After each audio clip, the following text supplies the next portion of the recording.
علیک یا رسول اللہ وسلم علیک یا حضرات گرامی، میں نے آپ حضرات کے سامنے قرآن مجید و فرقان حمید کے ایک بہت ہی مشہور و معروف آیت کریمہ کی تلاوت کا شرف حاصل کیا ہے۔ اللہ تبارک و تعالیٰ کی بارگاہ میں دعا کریں کہ اللہ تعالیٰ ہمیشہ حق اور سچ کہنے کی توفیق عطا فرمائے اور ہم سب کو حق سچ سن کر اس پر عمل کرنے کی اللہ تعالیٰ توفیق عطا فرمائے۔ ارشاد باری تعالیٰ ہے لَقَدْ مَنَّ اللَّهُ عَلَى الْمُؤْمِنِينَ إِذْ بَعَثَ فِيهِمْ رَسُولًا مِنْ أَنفُسِهِمْ يَتْلُو عَلَيْهِمْ آيَاتِهِ وَيُزَكِّيهِمْ وَيُعَلِّمُهُمُ الْكِتَابَ وَالْحِكْمَةَ وَإِنْ كَانُوا مِنْ قَبْلُ لَفِي ضَلَالٍ مُبِينٍ۔ یقیناً بڑا احسان فرمایا اللہ تعالیٰ نے مومنوں پر جب اس نے بھیجا ان میں ایک رسول انہی میں سے، پڑھتا ہے ان پر اللہ تعالیٰ کی آیتیں اور پاک کرتا ہے انہیں اور سکھاتا ہے انہیں قرآن اور سنت، اگرچہ وہ اس سے پہلے یقیناً کھلی گمراہی میں تھے۔ حضرات گرامی، اللہ تبارک و تعالیٰ نے اس آیت کریمہ میں مومنوں پر احسان جتلایا ہے۔ اللہ تعالیٰ فرماتا ہے لَقَدْ مَنَّ اللَّهُ عَلَى الْمُؤْمِنِينَ، یقیناً بڑا احسان فرمایا اللہ تبارک و تعالیٰ نے مومنوں پر۔ اللہ تعالیٰ مومنوں پر احسان فرما رہا ہے۔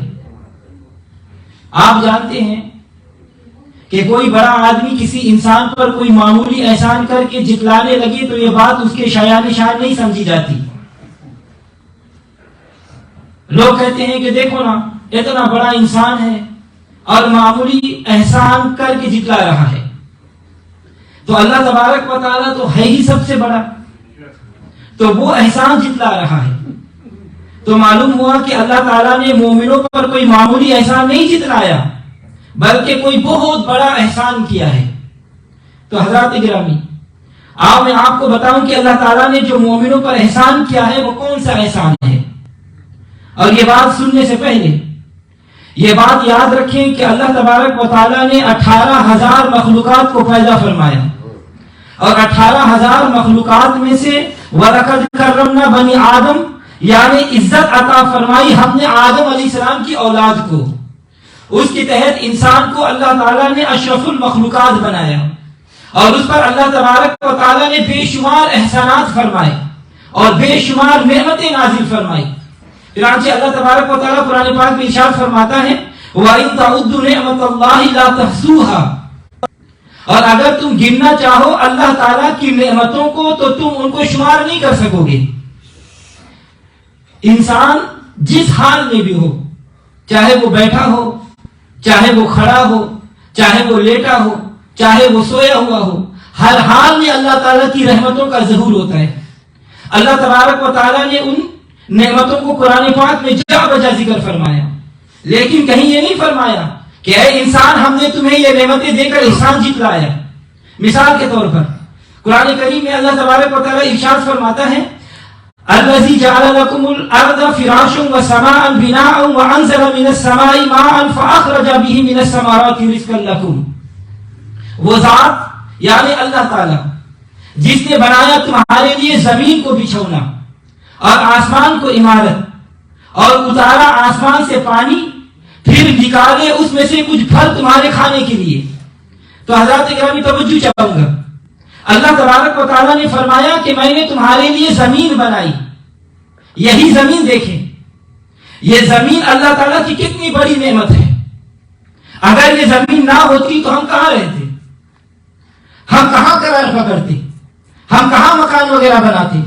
پھر اسی زمین سے اللہ تعالیٰ نے ہمارے لیے طرح طرح کے پھل پیدا فرمائے جو دن رات ہم کھاتے پیتے رہتے ہیں اور دیکھتے رہتے ہیں۔ اسی زمین سے اللہ تعالیٰ نے ہمارے لیے سونا، ہیرے، جواہرات، چاندی، پیتل، لوہا، کوئلہ وغیرہ یہ سب چیزیں کتنی بڑی اللہ کی نعمتیں ہیں۔ اس طرح اور بھی بے شمار اللہ تعالیٰ ہمارے لیے زمین سے نکالتا ہے، اگر ان کو تفصیلاً بیان کیا جائے تو کافی وقت درکار ہوگا۔ تو حضرات گرامی، میں کہاں یہ دیکھیں کہ پانی دیکھو، یہ اللہ تعالیٰ کی کتنی بڑی نعمت ہے۔ اگر 24 گھنٹے تک ہمیں یہ پانی نہ ملے تو ہمارا کیا حال ہوگا۔ اسی طرح ہوا کو دیکھیں، یہ اللہ تعالیٰ کی کتنی بڑی نعمت ہے۔ ہماری ذات کے ساتھ ہوا کا کتنا گہرا تعلق ہے. اگر ہوا کا وجود نہ ہو تو ہم زندہ نہیں رہ سکتے. اسی طرح آسمان کو دیکھو, آپ کتابیں پڑھیں, آپ کو پتہ چلے گا یہ فصل, یہ پھل فروٹ کے پکنے میں سورج کی روشنی کا کتنا تعلق ہے. چاند کو دیکھو, سورج ستاروں کو دیکھو, ان کی خوبصورتی اور کی روشنی کو دیکھو. سب کچھ اللہ تعالیٰ نے انسان کے لیے بنایا ہے. اسی طرح اللہ تبارک و تعالیٰ قرآن پاک میں ارشاد فرماتا ہے کہ بے شک تمہارے لیے جانوروں میں ایک عبرت ہے. دیکھو ہم تمہیں پلاتے ہیں ان کے جسموں اور گوبر اور خون کے درمیان سے نکال کر خالص دودھ جو بہت خوش ذائقہ ہے ان لوگوں کے لیے. ایک دوسرے مقام پر اللہ تعالیٰ ارشاد فرماتا ہے وَلَكُمْ فِيهَا مَنَافِعُ كَثِيرَةٌ کہ ان جانوروں میں تمہارے لیے بڑے منافع ہیں, بڑے فائدے ہیں. یعنی بعض جانوروں کا دودھ تم پیتے ہو, جیسے بھینس, گائے, اونٹنی, بکری وغیرہ. پھر ان کو ذبح کر کے ان کے گوشت سے تم طاقت حاصل کرتے ہو, اور ان کے چمڑے سے تم کتنے فائدہ حاصل کرتے ہو, قسم قسم کی چیزیں بناتے ہو. پھر جانوروں کی اون سے تم طرح طرح کے گرم کپڑے بناتے ہو. اللہ تعالیٰ فرماتا ہے کہ ان جانوروں میں تمہارے لیے بڑے فوائد ہیں اور اللہ تک پہنچنے کی عبرت بھی ہے. حضرات گرامی, جیسے ان جانوروں کی خوراک دیکھو کہ یہ کھاتے ہیں گھاس جو زمین سے پیدا ہوتا ہے اور ان کے پیٹ سے نکلتا ہے دودھ. اللہ اکبر. حضرات گرامی, یہ دودھ کہاں سے نکلتا ہے؟ تو یاد رکھو اللہ تعالیٰ نے جانوروں کے پیٹ میں ایک قسم کی فیکٹری لگائی ہے. جب یہ گھاس کھاتے ہیں تو اس گھاس سے گوبر اور خون پیدا ہوتا ہے. پھر اس خون اور گوبر کے درمیان سے اللہ تعالیٰ ہمارے لیے صاف شفاف پینے کے لیے دودھ نکالتا ہے. آپ دنیا کے بڑے بڑے ڈاکٹر کو 2 کلو گوبر اور آدھا کلو خون دے دو اور ان سے کہو کہ اس میں سے ایک دودھ نکال کر دکھاؤ, تو یاد رکھو ڈاکٹر ساری عمر بھی لگا رہے لیکن وہ خون اور گوبر سے ایک بوند دودھ نہیں نکال سکتا.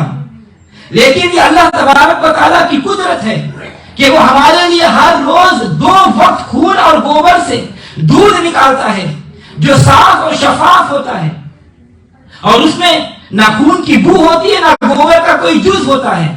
تو اللہ تعالیٰ فرماتا ہے کہ ہماری معرفت کی نشانیاں ہیں. اسی طرح اللہ تعالیٰ قرآن پاک میں ارشاد فرماتا ہے فَجَعَلْنَاهُ سَمِيعًا بَصِيرًا, ہم نے انسان کو سننے والا اور دیکھنے والا بنایا.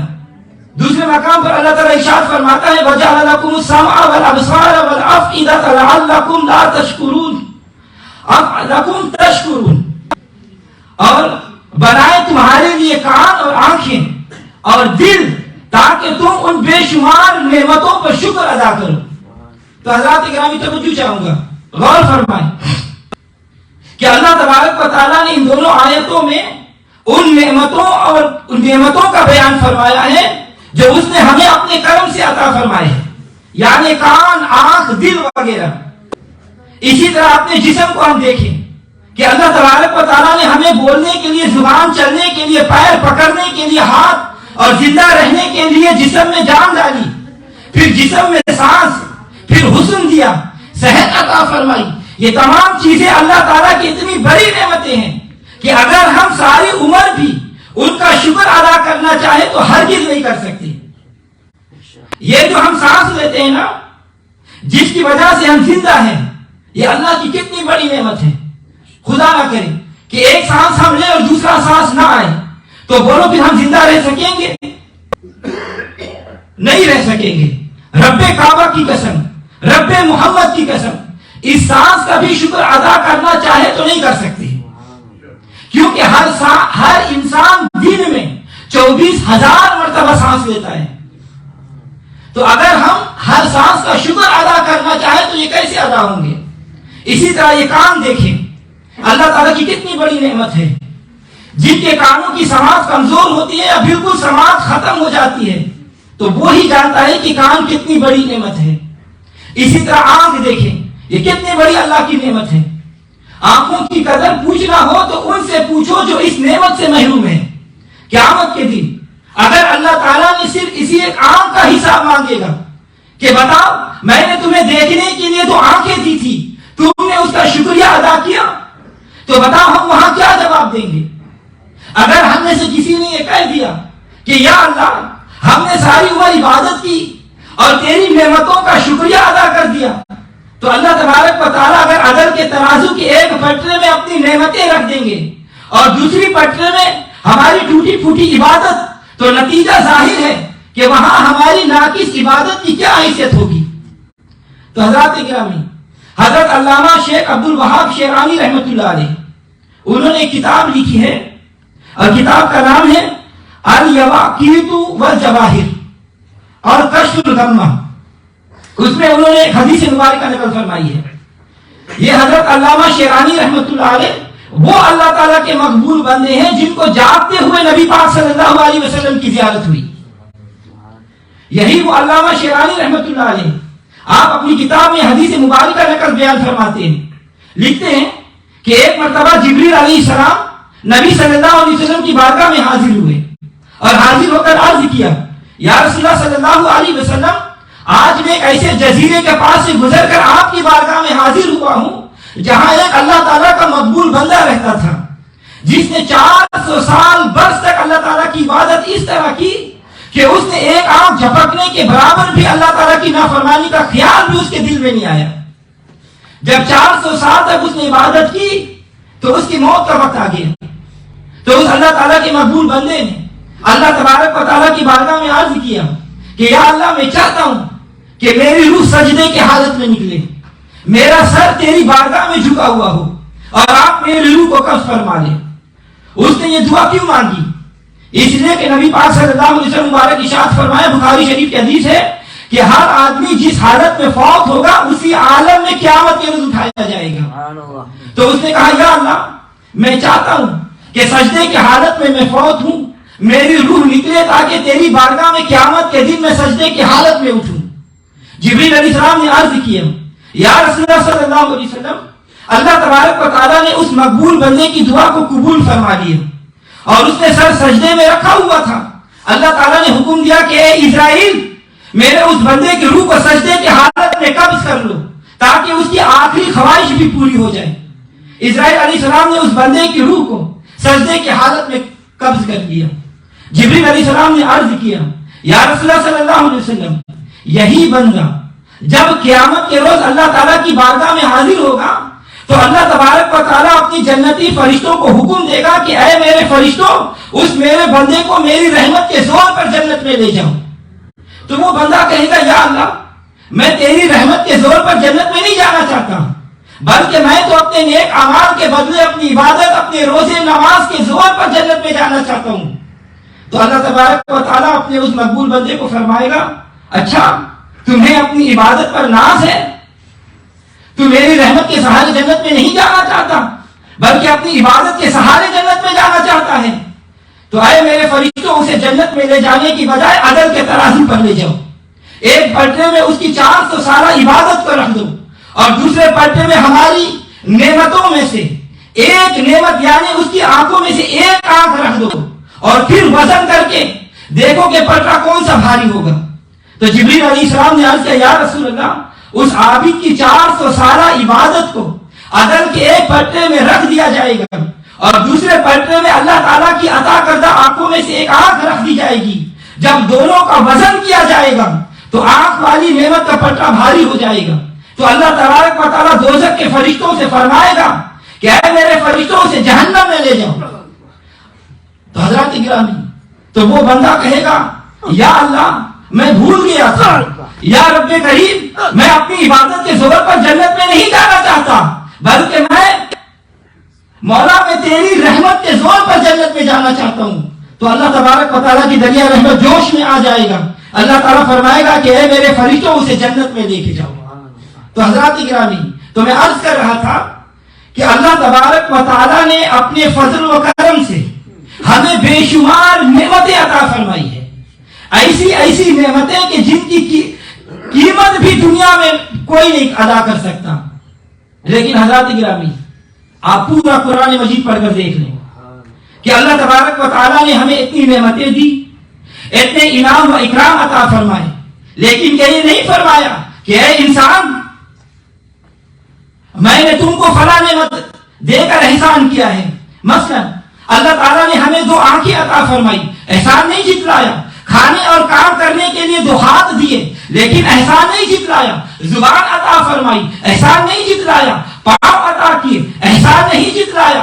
کھانے اور کے لیے رزق عطا فرمایا, احسان نہیں جتلایا. طرح طرح کے پھل عطا فرمائے, احسان نہیں جتلایا. رہنے کے لیے زمین مکان عطا فرمائی, احسان نہیں جتلایا. قرآن پاک عطا فرمایا, احسان نہیں جتلایا. ایمان عطا فرمایا, احسان نہیں جتلایا. تو بتانا یہ مقصود ہے کہ اتنی نعمتیں دے, بے شمار رحمتیں عطا فرمائے, احسان نہیں جتلایا. تو وہ کون سی ایسی نعمت ہے کہ جن کو دے کر اللہ تعالیٰ نے احسان جتلایا ہے؟ تو سنو, اللہ تعالیٰ فرماتا ہے لقد من اللہ علی المؤمنین, البتہ تحقیق اللہ نے مومنوں پر بہت بڑا احسان فرمایا. کب؟ جب آنکھیں دی, جب کان دیے, ہاتھ دیے, پیر دیے, کھانے کی پینے کی چیز دیے نہیں, بلکہ رب تعالیٰ فرماتا ہے اس بعث فیہم رسولا, جب اس نے مومنوں میں رسول پاک صاحب الاولاق امام الانبیاء تاجدار مدینہ سرور سینہ صلی اللہ علیہ وسلم کو بھیجا.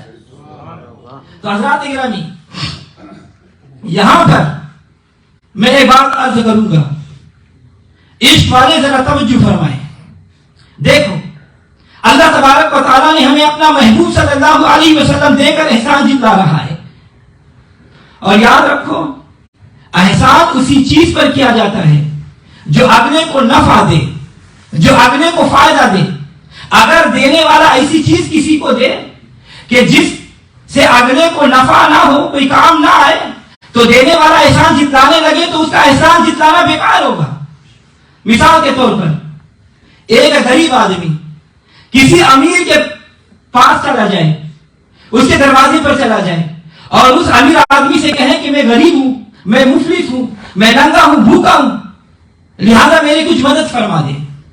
تو وہ امیر آدمی اس غریب پر ترس کھا کر اسے $1000 کا نوٹ نکال کر دے دے اور یوں کہے کہ لو بھائی, میں نے تجھ پر احسان کرتے ہوئے 1000 دیا ہے, ان پیسوں سے اپنا لباس بھی لے لو, جوتیاں بھی لے لو, کھانے پینے کے سامان بھی لے لو, جو پیسے بچے ان کو دیگر ضروریات میں استعمال کر لو. چنانچہ وہ سائل ان پیسوں کو لے کر ہنسی خوشی مال میں جائے اور اس پیسے سے کپڑے بھی خریدے, کھانا پینے کے سامان بھی لے, اور اگر وہ پیسہ بچ جائے تو دوسری ضروریات میں وہ صرف کر دے. تو بتاؤ کہ واقعی اس مالدار آدمی نے اس بھکاری پر احسان عظیم کیا ہوگا کہ نہیں کیا؟ ضرور کیا ہے, کیونکہ اس مالدار نے اس بھکاری کو ایک عظیم عطیہ دیا جس سے اس کی تمام مشکلات دور ہو گئی. اگر وہ رئیس اس بھکاری کو 1000 کی اصلی نوٹ کے بجائے اسے جعلی پیسے دے دیتا اور کہتا کہ جا بھکاری میں اس 1000 سے اپنی ضروریات پوری کر لو, تو وہ بھکاری وہ نقلی پیسے لے کر مال میں چلا جائے, اپنے مطلب کی چیز خریدے. تو بولو, جب اس پیسے کو کسی دکاندار کو دے گا تو اس بھکاری کا کیا حشر ہوگا؟ کیا وہ پیسے اس کو نفع دے گا یا الٹا دکاندار اس کو پکڑ لے گا اور کہے گا کہ بھائی تم مجھے دھوکہ دیتے ہو, مال اصلی لیتے ہو لیکن دام نقلی لیتے ہو, میں تو تمہیں چھوڑوں گا نہیں بلکہ 911 دبا کر پولیس کو بلا لوں گا. تو بتائیے کہ اس امیر آدمی نے اس سائل پر کیا احسان کیا, بلکہ اس کو تو اس نے مصیبت میں ڈال دیا اور نقلی پیسے دے کر اس پر ظلم کیا. کیا ایسی صورت میں وہ امیر اس بھکاری کو یہ کہہ سکتا ہے کہ میں نے تمہیں یہ نقلی پیسے دے کر احسان کیا؟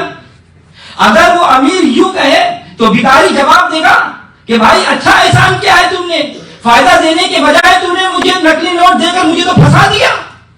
تو حضرات گرامی, کہنے کا مقصد یہ ہے کہ احسان جتلانا اسی صورت میں سجتا ہے جب وہ عطیہ جو کسی کو دیا جا رہا ہے وہ کارآمد ہو, نفع بخش ہو, کسی کو فائدہ دے سکتا ہو. اگر وہ عطیہ نہ کوئی فائدہ دے سکے, نہ کسی کے کام آ سکے, تو وہ عطیہ عطیہ نہیں, نہ وہ عطیہ احسان کہلانے کا حقدار ہے. اب آپ غور فرمائیں کہ اللہ تبارک و تعالیٰ نے ہمیں اپنا پیارا محبوب عطا فرمایا اور اپنے اس عطیے کو اپنا سب سے بڑا احسان بتا رہا ہے. تو اب دیکھنا یہ ہے کہ کیا نبی صلی اللہ علیہ وسلم اللہ تبارک و تعالیٰ کا پیارا رسول ہمیں کوئی فائدہ بھی دے سکتا ہے کہ نہیں, کوئی نفع بھی دے سکتا ہے کہ نہیں؟ اگر یہ اللہ تعالیٰ کا پیارا حبیب نہ ہمارے کسی کام آ سکتا ہے، نہ کوئی نفع دے سکتا ہے، تو پھر اللہ تبارک و تعالیٰ کا احسان جتلانا بالکل غیر موضوع ہو کر رہ جائے گا۔ تو پھر اللہ تبارک و تعالیٰ کو گویا یوں فرما رہا ہے کہ اے مومنو، میں نے تم پر بڑا احسان کیا، تمہیں ایک وجود عطا فرمایا جس کا نام محمد صلی اللہ علیہ وسلم ہے، وہ جو کسی چیز کا مالک اور مختار نہیں، اور ایک ایسا رسول عطا فرمایا جو ایک ناچیز ذرہ عاجز و نکارہ ہے معاذ اللہ۔ جس طرح یہ وہابی امام اسماعیل دہلوی انہوں نے اپنی کتاب تقویۃ الایمان میں لکھا ہے، تو حضرات گرامی بتاؤ کیا ایسی صورت میں اللہ تبارک و تعالیٰ کا احسان جتلانا صحیح ہوگا؟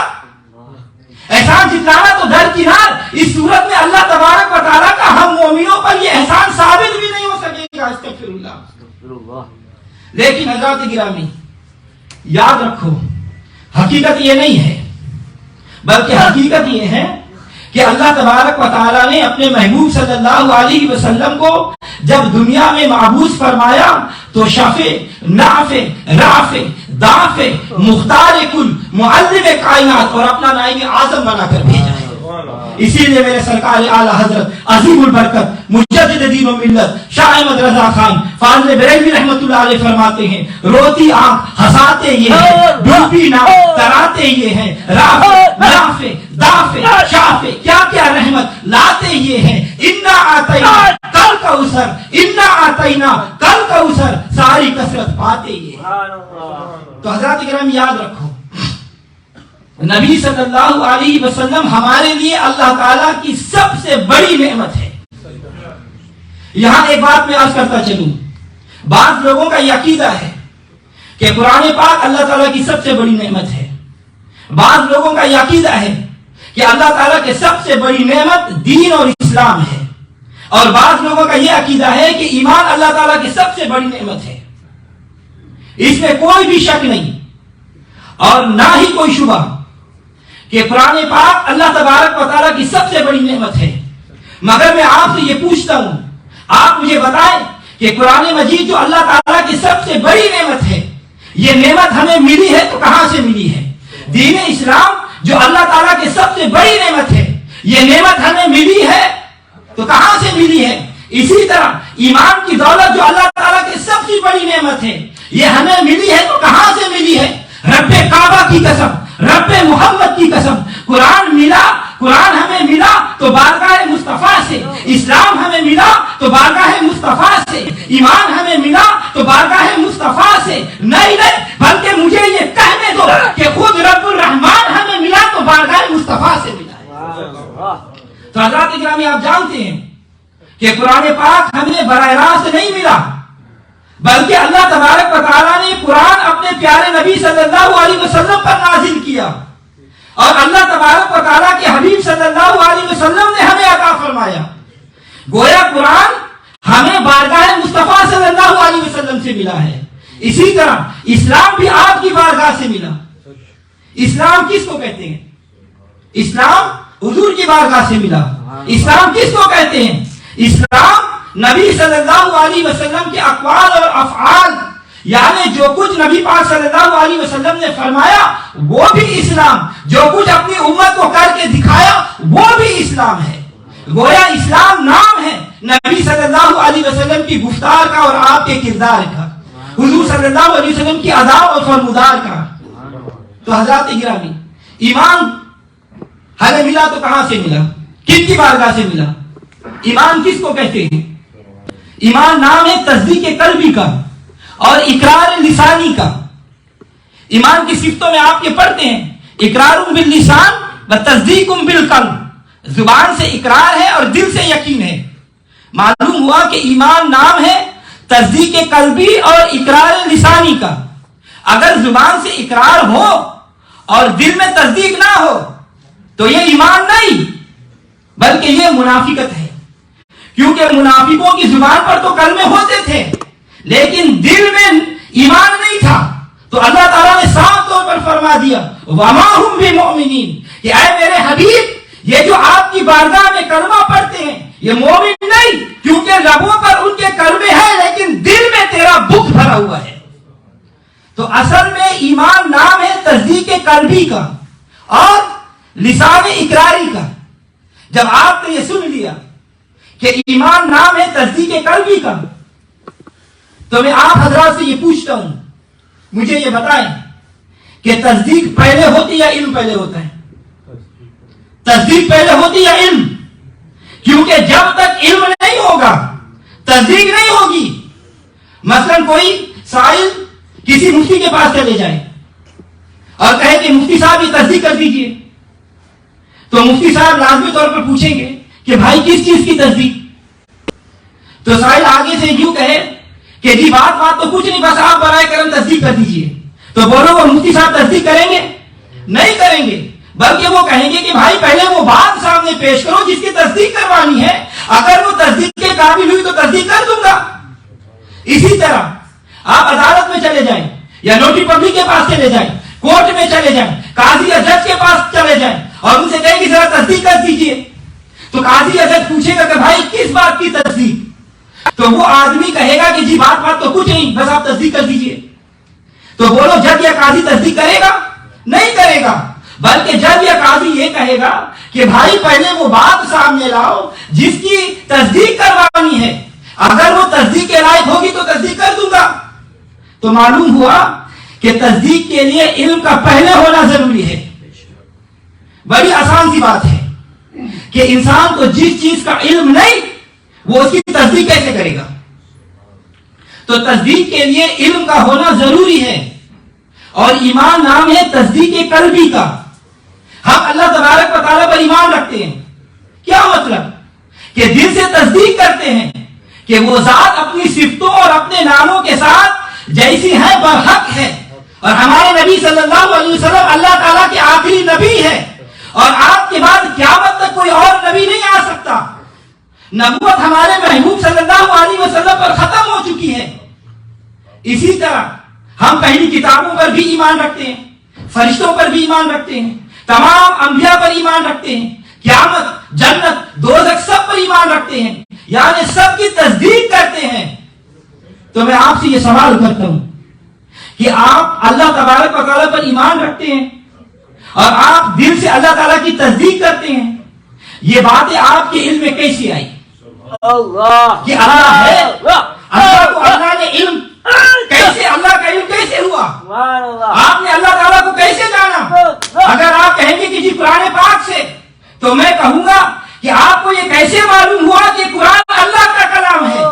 اس قرآن کے قرآن ہونے کا علم آپ کو کس نے بتایا؟ ارے بھائی قرآن کا قرآن ہونے کا علم بھی تو نبی صلی اللہ علیہ وسلم کے ذریعے سے ہوا ہے. یہ اللہ تعالیٰ کی کتاب ہے، نبی صلی اللہ علیہ وسلم نے فرمایا کہ لوگوں یہ اللہ کا قرآن ہے، تو ہم نے نبی صلی اللہ علیہ وسلم سے سن کر تصدیق کی اور ہم مومن ہوئے. آپ کو اللہ پاک کا علم کیسے ہے کہ اللہ ہے اور وہ وحدہ لا شریک ہے؟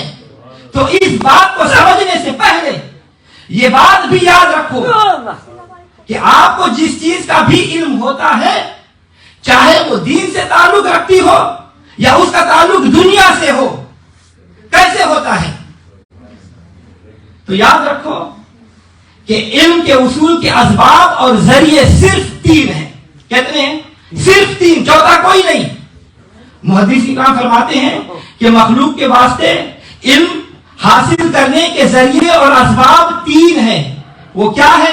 الحواس سلیمۃ وعقل والخبر صادق. پہلا حواس خمسہ بشرط کہ وہ صحیح ہو، اور دوسرا عقل بشرط کہ وہ ٹھکانے پر ہو، اور تیسرا کوئی صادق ہمیں خبر دے، یعنی کوئی سچ بولنے والا جس کی سچائی پر ہمیں یقین ہو کہ ہمیں یہ واقعہ کی خبر دے. تو وہ کیا ہے؟ حواس خمسہ. اور انشاءاللہ اس کی تفصیل انشاءاللہ اگلے جمعے کو بیان کریں گے. اللہ پہلا حواس خمسہ بشرطی کہ وہ صحیح ہو، دوسرا عقل بشرطی کہ وہ بھی ٹھکانے پر ہو، تیسرا کوئی صادق ہمیں خبر دے، یعنی کوئی سچ بولنے والا جس کی سچائی پر ہمیں یقین ہو وہ ہمیں خبر کی واقعہ کی خبر دے. تو حواس خمسہ کیا ہے؟ مثال کے طور پر رنگوں کی شکل و صورت کا علم آنکھ سے دیکھ کر ہوتا ہے کہ یہ ہرا ہے یا پیلا ہے، بلو ہے، ریڈ ہے، گرین ہے، بلیک ہے، وغیرہ وغیرہ. اور مختلف آوازوں کا علم ہمیں کان سے ہوتا ہے کہ یہ انسان کی آواز ہے یا حیوان کی آواز ہے یا پرندے یا درندے کی آواز ہے وغیرہ. خوشبو اور بدبو کا علم سونگ کر یعنی ناک کے ذریعے سے ہوتا ہے کہ یہ چمیلی کی خوشبو ہے، گلاب ہے، عود ہے، سندل ہے. اسی طرح بدبو کی مثالیں بھی آپ لے لیں. اور ذائقہ ٹیسٹ کا علم ہمیں حاصل ہوتا ہے چکھ کر یعنی زبان کے ذریعے سے کہ یہ چیز میٹھی ہے یا کڑوی ہے، گرم ہے یا ٹھنڈی ہے، مزیدار ہے یا بدمزہ ہے. اور سخت اور نرم چیز کا علم حاصل ہوتا ہے چھونے سے. اس لیے ہم ہاتھ لگا کر استعمال کرتے ہیں کہ یہ چیز گرم ہے یا ٹھنڈا ہے، سخت ہے، مون جیسی ہے یا پلاسٹک ہے یا پتھر ہے یا لوہا ہے وغیرہ. تو ان 5 حواس کو حواس خمسہ کہتے ہیں. دیکھنے کی قوت، سننے کی قوت، سونگنے کی قوت، چکھنے کی قوت اور چھونے کی قوت. ان 5 حواس سے ان چیزوں کا علم حاصل ہوتا ہے جو حواس ہوتی ہے، یعنی جو دیکھنے میں آتی ہو یا سننے میں آتی ہو یا چکھنے میں آتی ہو یا سونگنے میں آتی ہو یا پھر چھونے میں آتی ہو. تو اب آپ مجھے یہ بتائیں کہ اللہ تبارک و تعالیٰ دیکھنے میں آتا ہے؟ نہیں. سننے میں آتا ہے؟ نہیں. چھونے میں آتا ہے؟ نہیں. چکھنے میں آتا ہے؟ نہیں. سننے سے آتا ہے؟ نہیں. تو حضرات اکرامی یاد رکھو، ہماری حواس خمسہ کی رسائی اللہ تبارک و تعالیٰ تک نہیں. تو پھر ہم یہ اللہ تعالیٰ کو جانتے ہیں اور اللہ تبارک و تعالیٰ پہنچنے کا ذریعہ بھی نہیں بن سکتے. حواس خمسہ کی رسائی محسوسات تک ہے اور اللہ تبارک و تعالیٰ محسوسات سے بلند ہے اور وراء الورا ہے. بڑی آسان سی بات ہے. اگر یہ حواس خمسہ اللہ تعالیٰ تک پہنچنے کا ذریعہ ہوتے تو دنیا کا کوئی انسان بھی اللہ تعالیٰ کا منکر نہیں ہوتا، کیونکہ حواس خمسہ تو اللہ تعالیٰ نے ہر انسان کو عطا فرمائے ہیں. تو ہر انسان اپنے حواس سے اللہ تبارک و تعالیٰ کو پہچان لیتا اور جان لیتا. تو معلوم ہوا کہ حواس اللہ تعالیٰ کی معرفت کا ذریعہ نہیں بن سکتے. اب دوسرا ذریعہ ہے عقل. عقل بھی اللہ تعالیٰ کی معرفت کا ذریعہ نہیں ہو سکتی، کیونکہ جس طرح حواس کی رسائی محسوسات تک ہے اسی طرح عقل کی رسائی معقولات تک ہے. اور اللہ تعالیٰ معقولات سے بلند و بالا ہے اور بڑا البرا ہے. سیدھی سی بات یہ ہے کہ دیکھو جس طرح اللہ تبارک و تعالیٰ نے ہر انسان کو حواس خمسہ عطا فرمائے ہیں، اسی طرح انسان کو اللہ تبارک و تعالیٰ نے عقل بھی عطا فرمائی ہے. اگر عقل اللہ تعالیٰ کی معرفت کا ذریعہ ہوتی تو کوئی بھی انسان اللہ تبارک و تعالیٰ کی وحدانیت کا منکر نہیں ہوتا. سب اللہ تبارک و تعالیٰ کو جانتے اور مانتے، کیونکہ اللہ تعالیٰ نے عقل تو ہر انسان کو عطا فرمائی ہے. لیکن پھر بھی دنیا کو دیکھیے کہ بڑے بڑے سائنسدان، بڑے بڑے فلاسفہ، بڑے بڑے حکماں، بڑے بڑے ڈاکٹر، ان لوگوں نے ایسی ایسی چیزیں ایجاد کی ہے کہ ہم سب کی عقل حیران ہے. وہ چاند تک جا پہنچے ہیں. بلکہ میں نے خود 1990 میں اخبار چھپی تھی، اس میں یہ نیوز پڑھا تھا کہ اب سائنسدان چاند پر آبادی بھی شروع کر دینے والے ہیں اور چاند کے مالک بھی بن بیٹھے ہیں اور چاند کی زمین بھی لوگوں کو بیچ رہے ہیں. اللہ اکبر. تو حضرات گرامی، یہ سائنسدان دنیاوی اعتبار سے عقل مند ہے، لیکن پھر بھی اس قسم کے بڑے بڑے سائنسدان اللہ تبارک و تعالیٰ کے وجود کے ہی منکر ہیں. اگر عقل اللہ تبارک و تعالیٰ تک پہنچنے کا سبب ہوتی تو یہ سارے سائنسدان بڑے بڑے عارف باللہ ہوتے. حالانکہ آپ جانتے ہیں کہ یہ خدا کے منکر ہے. تو معلوم ہوا کہ عقل بھی معرفت کا ذریعہ نہیں، عقل بھی عاجز ہے. اسی لیے علامہ اقبال جیسے مفکر نے کہا کہ اچھا ہے دل کے ساتھ رہے پاسبان عقل، اچھا ہے دل کے ساتھ رہے پاسبان عقل، لیکن کبھی کبھی اسے تنہا بھی چھوڑ دے۔ ایک اور مقام پر فرماتے ہیں کہ گزر جا عقل سے آگے کے یہ نور، گزر جا عقل سے آگے کے یہ نور، چراغ راہ ہے منزل نہیں ہے۔ تو حضرات گرامی یاد رکھو، عقل ایک جگمگ کرتا ہوا چراغ تو ضرور ہے، لیکن خدا تک پہنچانے سے ناکام ہے۔ معلوم ہوا کہ عقل بھی خدا کی معرفت کا ذریعہ نہیں، اللہ تعالیٰ عقل میں آ بھی نہیں سکتا، جو عقل میں آ جائے وہ خدا ہی نہیں، تو عقل بھی اللہ تعالیٰ تک پہنچنے سے عاجز ہے۔ ارے عقل سے تو غیب کا علم حاصل نہیں ہو سکتا، اللہ تعالیٰ کی ذات تو ہے ہی غیب الغیب۔ اب رہ گیا تیسرا ذریعہ، تیسرا سبب وہ کیا ہے کہ کوئی سچی خبر دینے والا آ کر خبر دے، تو اس کی خبر دینے سے ہمیں یہ علم ہو جائے۔ مثلا ہم یہاں سری میں بیٹھے ہیں تو ہمیں یہ معلوم نہیں کہ اس وقت ایبسفورڈ میں کیا ہو رہا ہے، اس وقت لینگلی میں کیا ہو رہا ہے، اس وقت وینکوور میں کیا ہو رہا ہے، اس وقت چیلی ویٹ میں کیا ہو رہا ہے۔ ویسے ہم عقل سے گھوڑے تو دوڑا سکتے ہیں کہ فلاں آ رہا ہوگا، فلاں جا رہا ہوگا، فلاں لیٹا ہوگا، فلاں بیٹھا ہوگا، فلاں یہ کام کر رہا ہوگا، وغیرہ وغیرہ۔ تو یہ تو ایک گیس ہے، صحیح طور پر ہمیں معلوم نہیں، حالانکہ ہم حواس خمسہ بھی رکھتے ہیں اور عقل بھی رکھتے ہیں، لیکن پھر بھی ہم ان شہروں کے حالات سے بے خبر ہیں۔ لیکن اگر کوئی شخص آ کر ہمیں یہ بتا دے کہ بھائی میں ابھی ایبسفورڈ سے آ رہا ہوں، وہاں میں نے یہ معاملہ ہوتے ہوئے دیکھا ہے، تو بتائیے کہ ہمیں ایبسفورڈ میں ہونے والے کام کا علم کیسے ہوا؟ ہم نے صحیح بیٹھے بیٹھے نہ اپنے حواس سے جانا نہ اپنے عقل سے جانا، بلکہ ایک مخبر کے خبر دینے سے جانا۔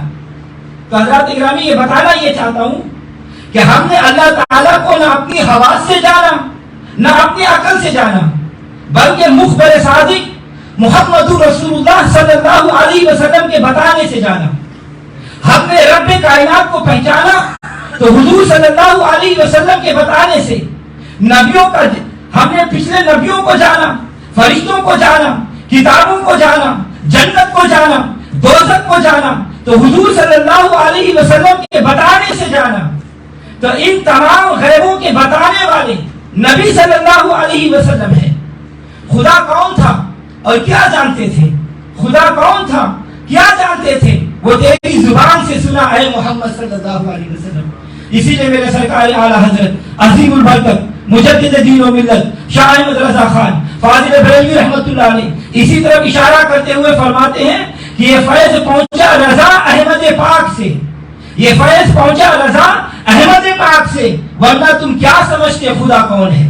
اور امام ربانی قطب لامکانی امام مجدد الفسانی شیخ احمد سرہندی فاروقی رحمۃ اللہ علیہ آپ مبارک فرماتے ہیں کہ میں اللہ تعالیٰ کی عبادت اور پوجا اس لیے کرتا ہوں کہ وہ میرے رسول محمد رسول اللہ صلی اللہ علیہ وسلم کا رب ہے۔ تو حضرات گرامی عرض یہ کر رہا تھا کہ ہم نے خدا کو پہچانا تو نبی صلی اللہ علیہ وسلم کے صدقے سے، تو نتیجہ یہ نکلا کہ ہمیں قرآن ملا تو حضور کی بارگاہ سے، اسلام ملا تو حضور کی بارگاہ سے، ایمان ملا تو حضور کی بارگاہ سے، بلکہ خود رب رحمان ملا تو حضور کی بارگاہ سے۔ تو آج بعض لوگ توحید کے نعرے لگاتے ہیں اور کہتے ہیں کہ ہم توحید کی تبلیغ کر رہے ہیں۔ یہ توحید کے ٹھیکیدار انبیاء اور اولیاء کے وسیلے کے منکر ہیں۔ ان سے پوچھو کہ توحید کا بیان قرآن پاک میں کہاں ہے تو فوراً یہ پڑھیں گے قل هو اللہ احد اللہ الصمد لم یلد ولم یولد ولم یکن له کفوا احد۔ اللہ ایک ہے، اللہ تعالیٰ میں نعات ہے، نہ وہ پیدا ہوا اور نہ اس کی کوئی اولاد ہے، وہ اکیلا اور یکتا ہے۔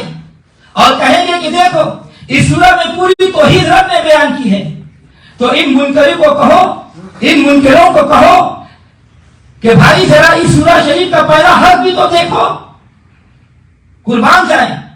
پہلا لفظ ہے قل، کہ اے محبوب صلی اللہ علیہ وسلم آپ فرما دیں کیا کہ اللہ احد، کہ وہ اللہ ایک ہے۔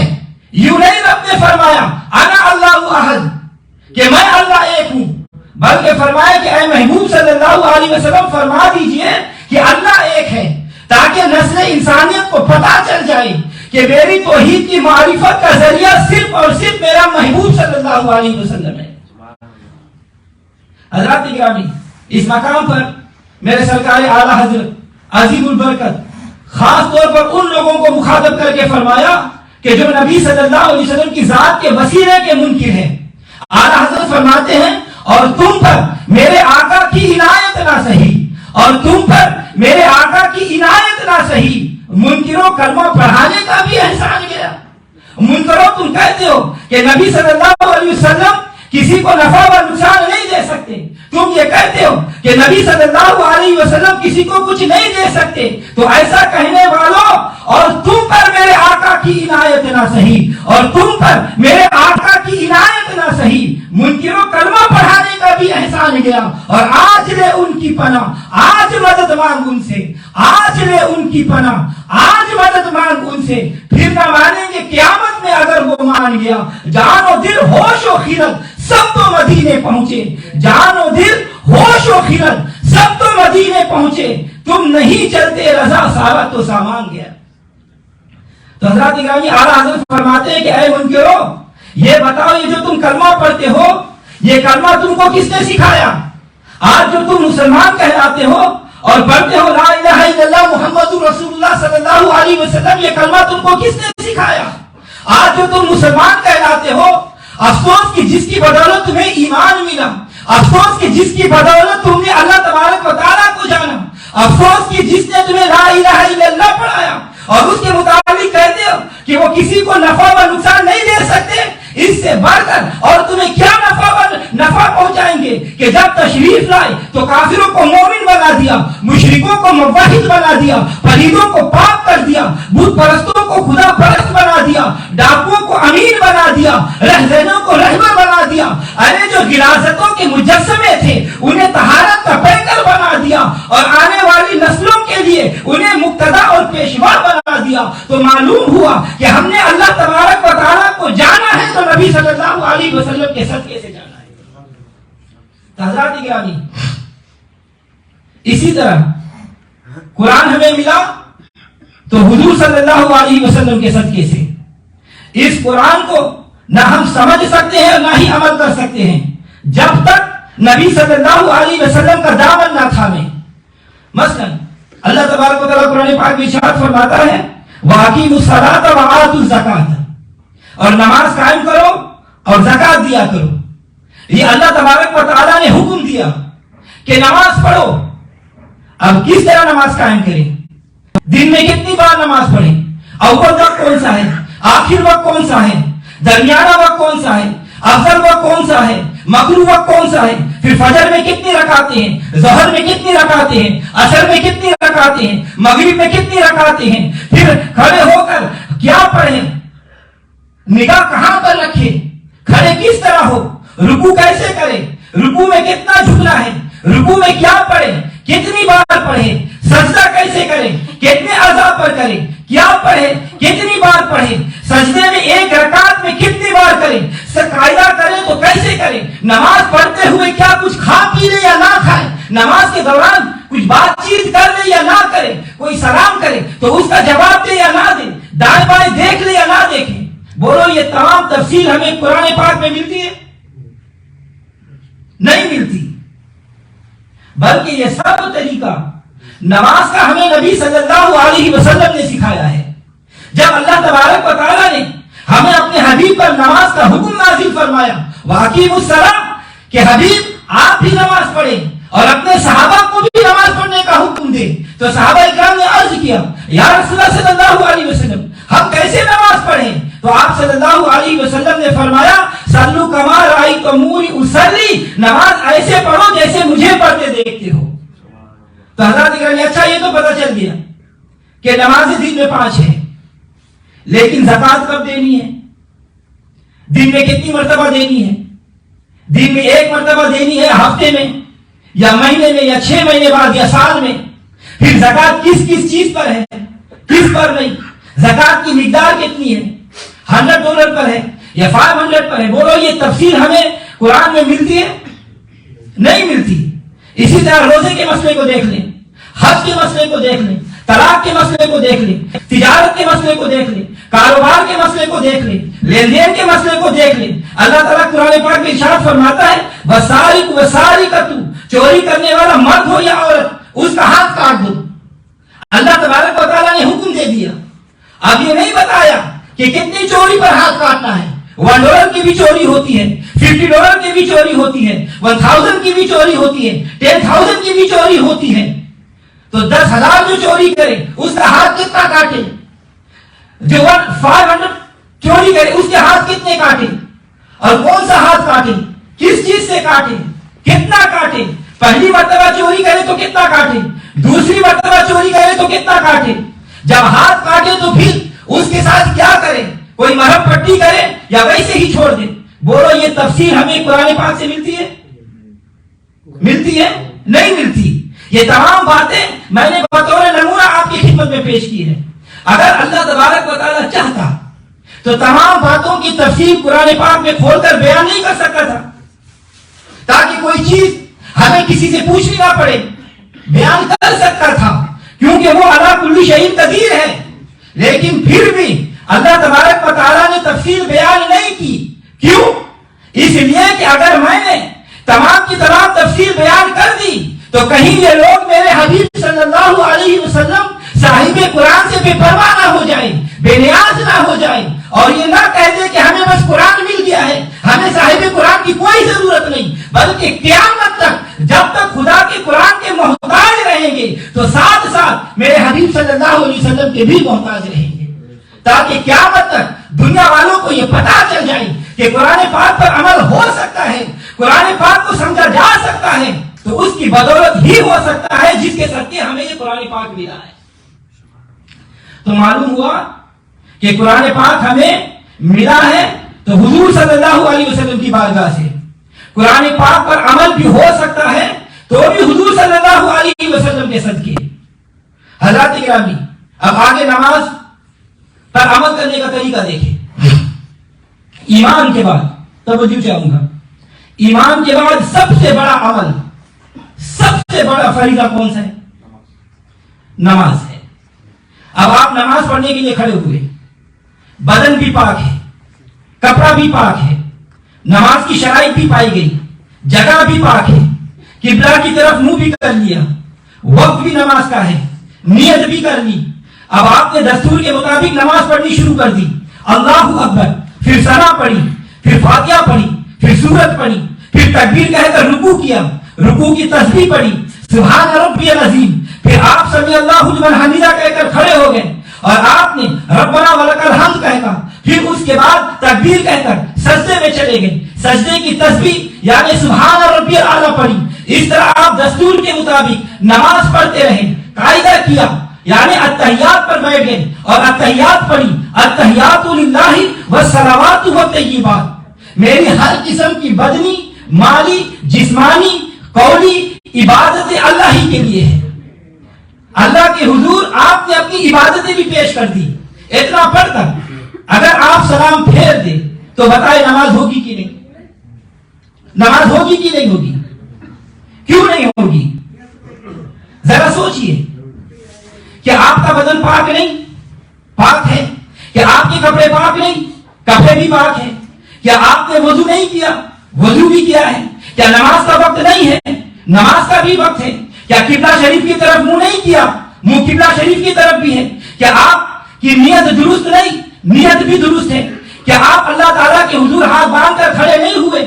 رکوع نہیں کیا، سجدہ نہیں کیا، اللہ تعالیٰ کی حمد و ثنا بیان نہیں کی، اللہ تعالیٰ کی وحدانیت کا اقرار نہیں کیا؟ کیا اس کو معبود برحق نہیں مانا؟ انہیں سب کچھ کیا تو پھر نماز کیوں نہیں ہوئی؟ تو یاد رکھو، صرف اس لیے نہیں ہوئی کہ ابھی تک آپ نے حضور صلی اللہ علیہ وسلم پر درود و سلام کا ہدیہ پیش نہیں کیا۔ جب تک اپنے نبی صلی اللہ علیہ وسلم پر درود و سلام پیش نہیں کیا تو آپ کی نماز قبول نہیں ہو سکتی۔ حضرات گرامی، بڑا عجیب مسئلہ ہے کہ نماز میں سلام پڑھنا واجب ہے اور نماز کے باہر پڑھے تو لوگ کہیں یہ شرک ہے۔ یہ مسئلہ پتہ نہیں کہاں سے نکلا۔ نماز کے اندر آپ سلام پڑھتے ہیں کہ نہیں پڑھتے؟ پڑھتے ہیں کون سا سلام؟ یہ سلام، السلام علیک ایھا النبی ورحمۃ اللہ وبرکاتہ، سلام ہو تجھ پر ایھا النبی، اے نبی تم پر. ایھا النبی اصل میں ہے یا ایھا النبی، یا حرف ندا محذوف ہے، اسی واسطے ترجمہ یہ ہے کہ اے نبی. یہ اے ترجمہ ہے یا کا، تو السلام علیک ایھا النبی، سلام ہو تجھ پر اے نبی. یہ خطاب کا صیغہ ہے، حاضر کا صیغہ ہے. یہ حرف ندا بھی موجود ہے. جو آپ نماز کے علاوہ سلام پڑھتے وہ کیا ہے؟ یا نبی سلام علیکہ، یا رسول سلام علیکہ، یا حبیب سلام علیکہ، صلوات اللہ علیکہ. ان تمام سلاموں کا معنی کیا ہے؟ کہ اے نبی تم پر سلام ہو اور اللہ تعالیٰ کی رحمتیں ہو. آپ غور فرمائیں کہ اس سلام میں بھی وہی الفاظ ہے، وہی معنی ہے، وہی ترجمہ ہے، وہی مطلب ہے. لیکن یہ بڑی عجیب بات ہے کہ یہ نماز کے اندر پڑھنا واجب ہو اور اگر نماز کے باہر پڑھے تو یہ شرک. اگر نماز کے اندر اس سلام کو پڑھنا بھی شرک کہیں گے تو پھر یہ کہنا پڑے گا کہ ہم پانچوں نمازوں میں بھی شرک کرتے ہیں، اور شرک بھی ایسا کہ جب تک یہ شرک نہ کیا جائے تو نماز ہی نہیں ہوگی. تو حضرات اکرام یاد رکھو، حضور صلی اللہ علیہ وسلم کی ذات اقدس پر سلام بھیجنا یہ شرک اور بدعت نہیں، بلکہ یہ تو اللہ تبارک و تعالیٰ کے حکم کی تعمیل ہے. اللہ تعالیٰ ایمان والوں کو یہ حکم دے رہا ہے، یا ایھا الذین آمنوا صلوا علیہ وسلموا تسلیما. اے ایمان والو درود و سلام پڑھو میرے نبی پر. تو سلام پڑھنا، اللہ تعالیٰ نے تو صلاۃ و سلام پڑھنے کا حکم دیا ہے. تو نبی صلی اللہ علیہ وسلم پر صلاۃ و سلام پڑھنا یہ شرک اور بدعت نہیں ہو سکتا. تو یاد رکھو، جب تک نبی صلی اللہ علیہ وسلم پر درود و سلام نہ بھیجا جائے تو نماز ہی مکمل نہیں ہوگی. تو حضرات اکرامی خیر یہ بات تو ضمن آ گئی. تو میں عرض کر رہا تھا کہ اللہ تعالیٰ نے اپنی نماز کے اندر خاص کر صلاۃ و سلام کو کیوں واجب کیا؟ تو سنو، ائمہ اکرام فرماتے ہیں کہ بندہ جب اللہ تعالیٰ کے حضور حاضر ہو کر بڑی عاجزی، بڑی خشوع و خضوع کے ساتھ، بڑی نیاز مندی کے ساتھ اللہ تبارک و تعالیٰ کی تعریف کرتا ہے، ثنا کرتا ہے، مناجات کرتا ہے، تو گویا اللہ تعالیٰ فرماتا ہے کہ اے میرے بندے تو یہ تو بتا کہ تجھے کس نے مسلمان بنایا، تجھے کس نے میری بارگاہ تک پہنچایا، تیرا تعلق میرے ساتھ کس نے جوڑا. یہ تو جو نماز پڑھ رہا ہے تجھے کس نے یہ طریقہ بتایا، یہ تو ذکر کر رہا ہے یہ تجھے کس نے بتایا کہ اے میرے بندے تجھے مسلمان بنانے والا، تیرا تعلق میرے ساتھ جوڑنے والا، تجھے میری بارگاہ تک پہنچانے والا، میری عبادت کے طریقے اور اذکار سکھانے والا صرف اور صرف میرا محبوب صلی اللہ علیہ وسلم ہے. اے عابد اور معبود کے درمیان، انسان اور خالق کے درمیان رابطہ تعلق پیدا کرنے والے نبی صلی اللہ علیہ وسلم ہے. تو ذرا غور کریں کہ بندہ جب اللہ تعالیٰ کے حضور حاضر ہو کر اللہ تعالیٰ کی تعریف و ثنا کرتا ہے تو اللہ تعالیٰ ارشاد فرماتا ہے کہ اے میرے بندے میری بارگاہ میں تو یہ عبادت کا ہدیہ لے کر آیا ہے، میری اسی بارگاہ میں میرا وہ حبیب بھی موجود ہے جس کی برکت سے تو یہاں تک پہنچا ہے. نبی صلی اللہ علیہ وسلم اب ایک لمحہ کے لیے بھی اللہ تعالیٰ سے جدا نہیں. حضور صلی اللہ علیہ وسلم ایسے واصل ہیں کہ اب کبھی اللہ تعالیٰ کی بارگاہ سے جدا نہیں اور غیر حاضر نہیں ہوں گے. ہر وقت اللہ تعالیٰ کی حضوری میں، ہر وقت اللہ کے قرب خاص میں رہتے ہیں. تو اللہ تبارک و تعالیٰ فرماتا ہے کہ اے میرے بندے میری جس بارگاہ میں عبادت کا ہدیہ لے کر آیا ہے، میری اسی بارگاہ میں میرا وہ حبیب بھی موجود ہے جس نے تجھے یہاں تک پہنچایا. تو اے میرے بندے میری بارگاہ میں عبادت کا ہدیہ پیش کیا ہے تو ساتھ ساتھ میرے اس حبیب صلی اللہ علیہ وسلم کی بارگاہ میں سلام کا ہدیہ بھی پیش کرو جس نے تجھے یہاں تک پہنچایا ہے. تو نمازی اللہ تعالیٰ کے دربار میں اللہ تعالیٰ کے حبیب کو بھی حاضر اور موجود پاتا ہے. تو ائمہ اکرام فرماتے ہیں کہ جب تک بندہ التحیات للہ کہے تو یہ عقیدہ رکھے کہ اللہ تبارک و تعالیٰ کا دربار ہے اور میں اللہ تعالیٰ کے دربار میں حاضر ہوں اور عاجزانہ طور پر اپنی بندگی اور عبادت اللہ تعالیٰ کی بارگاہ بے کسفلا میں پیش کرتا ہوں. اور جب یہ کہو السلام علیکہ ایھا النبی تو یہ عقیدہ رکھو کہ اللہ تعالیٰ کے دربار میں نبی صلی اللہ علیہ وسلم بھی تشریف فرما ہے اور میں نبی صلی اللہ علیہ وسلم کے حضور صلاۃ والسلام کا ہدیہ پیش کر رہا ہوں. جب اس نیت اور اس ارادے سے نماز پڑھو گے تب تمہاری نماز مکمل اور پوری ہوگی انشاءاللہ. تو حضرات گرامی انشاءاللہ اگلے جمعے کو یہ بتائیں گے کہ عبادت اور تعظیم میں کیا فرق ہے. کیونکہ بہت سے لوگ یہ کہتے ہیں کہ نماز میں، جسے پچھلے جمعے کو میں نے بیان کیا تھا کہ حضور کا خیال ہے تو نماز نہیں ہوگی کیونکہ وہ تعظیم کے ساتھ آتا ہے. تو اصل میں ان لوگوں کو عبادت اور تعظیم میں فرق نہیں پتا. اور یاد رکھو ہر عبادت میں تعظیم ہے، ہر عبادت میں تعظیم ہے، لیکن ہر تعظیم میں عبادت نہیں. اللہ تبارک و تعالی ہم کو سمجھنے کی توفیق عطا فرمائے. عبادت اور تعظیم میں بڑا فرق ہے. توجہ چاہوں گا، عبادت اور تعظیم میں بڑا فرق ہے. ہر عبادت میں تعظیم ہے لیکن ہر تعظیم میں عبادت نہیں. نبی صلی اللہ علیہ وسلم کی بارگاہ میں درود و سلام کا ہدیہ پیش کرنا یہ نبی صلی اللہ علیہ وسلم کی تعظیم ہے اور اللہ تعالیٰ کے حکم کے مطابق یہ تعظیم واجب ہے. یہ تو اللہ تعالیٰ کے حکم پر عمل ہوا، شرک کیسے ہو گیا؟ تو دیکھو عبادت اور تعظیم کا فرق جاننا یہ بہت ضروری ہے. یہ فرق نہ جاننے کی وجہ سے ان لوگوں کو شک پیدا ہو گیا. توجہ چاہوں گا، عبادت یہ ہے کہ کسی کو معبود جان کر، اولیت کے صفات سے موصوف جان کر جمعیت عبادت اس کے آداب بجا لانا، یہ عبادت ہے. اس بات کو میں اب مختصر کر کے بیان کروں کہ کسی کو معبود مان کر بانیت عبادت اس کے آداب بجا لانا یہ عبادت ہے. تو اس میں آسان سی بات یہ ہے جو یاد رکھنے کی ہے، وہ یہ ہے کہ جب تک کوئی کسی کو معبود نہیں مانے گا، جب تک کوئی کسی کو معبود نہیں مانے گا اس وقت تک عبادت نہیں ہوگی. عبادت اسی وقت ہوگی جب کوئی معبود جان کر کے کرے. اور تعظیم یہ ہے کہ کسی کو معبود نہ سمجھے.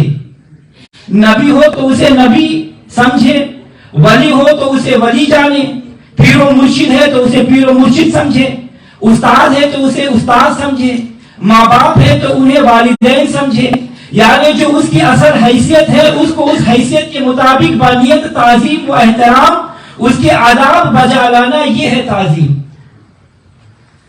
تو تعظیم اور عبادت میں جو آسان سا فرق ہوا وہ یہ کہ عبادت اس وقت ہوگی جب معبود جان کر کے کرے گا. اگر معبود جان کر نہ کی تو وہ تعظیم ہو گیا. اب آپ ایمانداری سے مجھے بتائیں کہ کوئی آدمی نبی صلی اللہ علیہ وسلم کو معبود مانتا ہے، لائق عبادت سمجھتا ہے؟ کوئی مسلمان یہ نہیں سمجھتا. ہر مسلمان صدق دل سے یہ کہتا ہے لا الہ الا اللہ محمد رسول اللہ. نہیں ہے کوئی معبود سوائے اللہ کے اور محمد صلی اللہ علیہ وسلم اللہ کے رسول ہے. تو ہر مسلمان، ہر مومن کا یہ عقیدہ ہے کہ اللہ تبارک و تعالیٰ کے سوا کوئی عبادت کے لائق نہیں. جب کوئی مسلمان نبی صلی اللہ علیہ وسلم کو معبود مانتا ہی نہیں تو عبادت ہی نہیں ہوئی. اور جب عبادت نہ ہوئی تو یہ شرک کیسے لازم آ گیا؟ شرک بھی نہ رہا. یہ جو نماز میں یا ویسے ہی ہر مومن آپ صلی اللہ علیہ وسلم کی بارگاہ میں ہدیہ صلاۃ و سلام پیش کرتا ہے تو وہ اللہ تعالیٰ کا نبی سمجھ کر سلام پیش کرتا ہے. تو حضرات گرامی، پچھلے جمعے کو میں نے بیان کیا تھا کہ جب نبی صلی اللہ علیہ وسلم پر سلام پڑھو تو یہ عقیدہ رکھو کہ اللہ تعالیٰ کے دربار میں نبی صلی اللہ علیہ وسلم تشریف فرما ہے. نبی صلی اللہ علیہ وسلم کی خدمت عالیہ میں سلام کا ہدیہ پیش کر رہا ہوں. حضور میرے سلام کو سن رہے ہیں اور اپنی شان کریمہ کے لائق سلام کا جواب بھی عطا فرما رہے ہیں. تب نماز مکمل ہوگی. یہاں میں ایک اور بات عرض کرتا چلوں، یہ جو شریعت میں سلام دینا ہے یہ اس کو جائز ہے جو سنتا ہو اور سن کر سلام کا جواب بھی دیتا ہو. جو سنتا نہیں اس کو جواب دینا درست نہیں، اور جو سنتا ہو مگر جواب نہ دے سکتا ہو اس کو بھی سلام کہنا درست نہیں. مثلا آپ جب اپنے گھر کو جاتے ہیں تو جو چیز سنتی نہیں بولتی نہیں، کبھی آپ نے ان کو سلام کیا ہے؟ کہ گھر جا کر آپ پہلے آپ کو کیا ملتا ہے؟ دروازہ. تو کیا آپ کہتے ہیں کہ دروازہ صاحب السلام علیکم؟ کرسی کو کہتے ہیں کہ کرسی صاحب السلام علیکم؟ دیوار کو کہتے ہیں کہ دیوار صاحب السلام علیکم؟ کبھی آپ نے ان چیزوں کو سلام کیا ہے؟ نہیں کیا. کیوں؟ اس لیے کہ آپ کو پتا ہے کہ یہ چیزیں نہ سنتی ہے اور نہ ہی جواب دیتی ہے. اور کوئی انسان اگر بیٹھا ہو تو آپ اس کو سلام علیکم کہتے ہیں کہ نہیں؟ کہتے ہیں، کیونکہ آپ کو یہ معلوم ہے کہ یہ ہمارا سلام سنتا ہے اور جواب بھی دے سکتا ہے. لیکن اگر کوئی آدمی سو رہا ہو تو بولو سوئے ہوئے آدمی کو سلام کہنا درست ہے.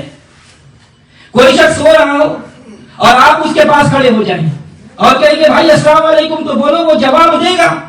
نہیں دے گا، کیونکہ وہ سو رہا ہے.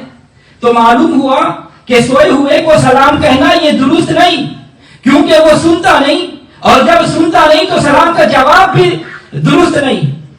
اسی طرح کوئی آدمی نماز پڑھ رہا ہو تو آپ اس کے پاس کھڑے ہو جائیں اور اس کو کہنا شروع کر دیں کہ السلام علیکم، تو بولو وہ سلام کا جواب دے گا؟ نہیں دے گا، کیونکہ یہ تو ٹھیک ہے کہ وہ سلام سنتا ہے لیکن نماز کی حالت میں جواب نہیں دے سکتا. جب جواب نہیں دے سکتا تو سلام کہنا بھی جائز نہیں. اسی طرح کوئی آدمی اگر واش روم میں ہو، آپ اس کو سلام دے تو وہ جواب دے گا؟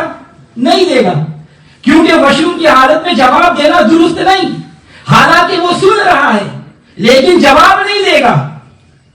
جب وہ جواب نہیں دے سکتا تو اس کو سلام کہنا بھی درست نہیں ہے. تو ان مثالوں سے آپ سمجھ گئے ہوں گے کہ سلام دینا اس کو جائز ہے جو سنتا بھی ہو اور سن کر جواب بھی دے سکتا ہو، اور جو سنتا نہ ہو اس کو سلام دینا درست نہیں، اور جو سن کر جواب نہ دے سکے اس کو بھی سلام کہنا درست نہیں. تو سلام کہنا اسی کو درست ہوگا جو سنتا بھی ہو اور جواب بھی دے سکتا ہو. اب آپ بتائیں کہ آپ پانچوں نماز پڑھتے ہیں اور نماز میں حضور صلی اللہ علیہ وسلم پر سلام پیش کرتے ہیں. اگر حضور صلی اللہ علیہ وسلم سنتے ہی نہیں تو آپ سلام کیوں پیش کرتے ہیں؟ اور اگر جواب نہیں دے سکتے تو آپ سلام کسے کہتے ہیں؟ لیکن بھائی یہاں یاد رکھو کہ تمام ائمہ کا مسلک ہے اور عقیدہ ہے کہ حضور صلی اللہ علیہ وسلم ہر مومن کا سلام سنتا ہے اور اپنی شان کریمہ کے مطابق ہر مومن کو جواب بھی دیتے ہیں. اور یہ وہابی دیوبندی وغیرہ کہتے ہیں کہ ان کا خیال آ جائے تو نماز نہیں ہوتی.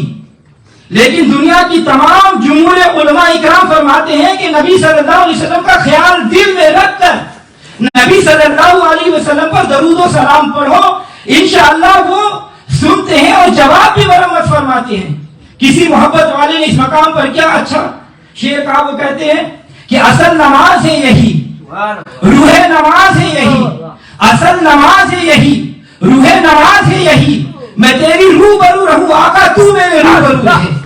اور خواجگان خواجہ معین الدین چشتی اجمیری رحمت اللہ علیہ جنہوں نے 90 لاکھ ہندوؤں کو مسلمان کیا، آپ فرماتے ہیں کہ جو نماز میں اپنے دوست کا اپنے محبوب کا جمال و کمال نہیں دیکھتا، ہم یہ فتویٰ دیتے ہیں کہ وہ نماز قضا کرے، اس کی نماز ہی نہیں ہوئی. اور علامہ اقبال رحمت اللہ علیہ نے تو کمال کر دیا. آپ فرماتے ہیں تیرا ایمان ہے بے حضور، تیری نماز بے سرور، تیرا ایمان بے حضور، تیری نماز بے سرور، ایسی نماز سے گزر، ایسے امام سے گزر. تو حضرت گرامی میں عرض کر رہا تھا کہ نماز اس وقت تک نہیں ہوتی جب تک نبی صلی اللہ علیہ وسلم کی بارگاہ میں سلام پیش نہ کیا جائے. اچھا آپ بتائیں، آگے چلیے. نماز کے بعد ہم کیا کرتے ہیں؟ دعا کرتے ہیں، دعا مانگتے ہیں، اور دعا بھی اس وقت تک قبول نہیں ہوتی جب تک نبی صلی اللہ علیہ وسلم پر درود و سلام نہ پڑے. مشکاۃ شریف میں ترمذی سیاستہ کی حدیث میں ہے، حضرت فاروق اعظم رضی اللہ تعالیٰ عنہ فرماتے ہیں کہ وہ دعا جس سے پہلے آخر میں درود و سلام نہ ہو، وہ دعا اللہ تعالیٰ کی بارگاہ میں قبول نہیں ہوتی، بلکہ زمین اور آسمان کے درمیان لٹکتی رہتی ہے. قبول ہونا تو درکنار، اللہ تعالیٰ کے حضور پیش بھی نہیں ہوتی. اللہ تعالیٰ فرماتا ہے کہ اے میرے فرشتوں، اس دعا کو میرے دربار میں پیش نہ کرنا، کیونکہ اس دعا میں میرے حبیب صلی اللہ علیہ وسلم پر درود و سلام نہیں پڑھا گیا۔ تو معلوم ہوا کہ دعائیں بھی قبول ہوتی ہے تو حضور صلی اللہ علیہ وسلم کے درود و سلام کی برکت سے۔ تو نتیجہ کیا نکلا کہ ہمیں قرآن ملا تو حضور کی بارگاہ سے، اسلام ملا تو حضور کی بارگاہ سے، ایمان ملا تو حضور کی بارگاہ سے، بلکہ خود رب رحمان ملا تو حضور کی بارگاہ سے۔ قرآن کی معرفت حاصل ہوئی تو بھی انہی کی بدولت، قرآن پر عمل کرنے کا طریقہ آیا تو بھی انہی کی بدولت، نماز مکمل ہوئی تو ان کی بدولت، دعائیں قبول ہوئی تو ان کی بدولت۔ لیکن کتنے افسوس کی بات ہے کہ جن کے صدقے سب کچھ ملا انہی کے وسیلے سے انکار کیا جاتا ہے۔ تو حضرات گرامی، آپ کو یاد ہوگا کہ پچھلے 2 جمعے سے میں یہ بیان کر رہا ہوں کہ اللہ تعالیٰ نے ہمیں اپنا حبیب صلی اللہ علیہ وسلم عطا فرمایا کہ ایمان والوں، میں نے تمہیں اپنا حبیب صلی اللہ علیہ وسلم دے کر بڑا احسان کیا ہے۔ تو حضرات گرامی، اللہ تعالیٰ نے احسان کیوں جتلایا ہے؟ اللہ تعالیٰ نے احسان کیوں جتلایا؟ حالانکہ اللہ تعالیٰ خود قرآن پاک میں 3 پارے میں ارشاد فرماتا ہے وَلَا تُبْطِلُوا صَدَقَاتِكُمْ بِالْمَنِّ وَالْعَذَىٰ، یہ کہ تم صدقات دیتے ہو اور اذیت دے کر اور احسان جتلا کر ضائع نہ کرو۔ دیکھو اللہ تعالیٰ تو ہمیں فرماتا ہے کہ کسی پر احسان کرتے ہو تو احسان جتلاؤ نہیں، لیکن خود اللہ تعالیٰ مومنوں پر احسان کر کے جتلا رہا ہے۔ لَقَدْ مَنَّ اللَّهُ عَلَى الْمُؤْمِنِينَ إِذْ بَعَثَ فِيهِمْ رَسُولًا، اللہ تعالیٰ نے مومنوں پر احسان فرمایا۔ کب؟ جب اس نے اپنا رسول صلی اللہ علیہ وسلم ان میں بھیجا۔ تو اس کی کیا وجہ ہے؟ احسان کیوں جتلایا؟ توجہ چاہوں گا۔ احسان جتلانے کی بہت سی وجوہات ہیں۔ پہلی وجہ انشاءاللہ آج بیان کروں گا اور دوسری وجہ انشاءاللہ اگلے جمعے کو بیان کروں گا۔ پہلی وجہ یہ ہے کہ حضور صلی اللہ علیہ وسلم ہے اللہ تعالیٰ کے محبوب۔ کیسے محبوب؟ آئیے ذرا احادیث مبارکہ کا مطالعہ کریں۔ مسند امام احمد میں یہ حدیث موجود ہے۔ امام احمد بن حنبل رحمۃ اللہ علیہ شریعت کے چوتھے امام ہیں۔ انہوں نے یہ حدیث مبارکہ لکھی ہے، اور امام احمد بن حنبل رحمۃ اللہ علیہ وہ جلیل القدر امام اور محدث ہے جن کو 10 لاکھ حدیثیں یاد تھی۔ کتنے؟ 10 لاکھ حدیثیں یاد تھی۔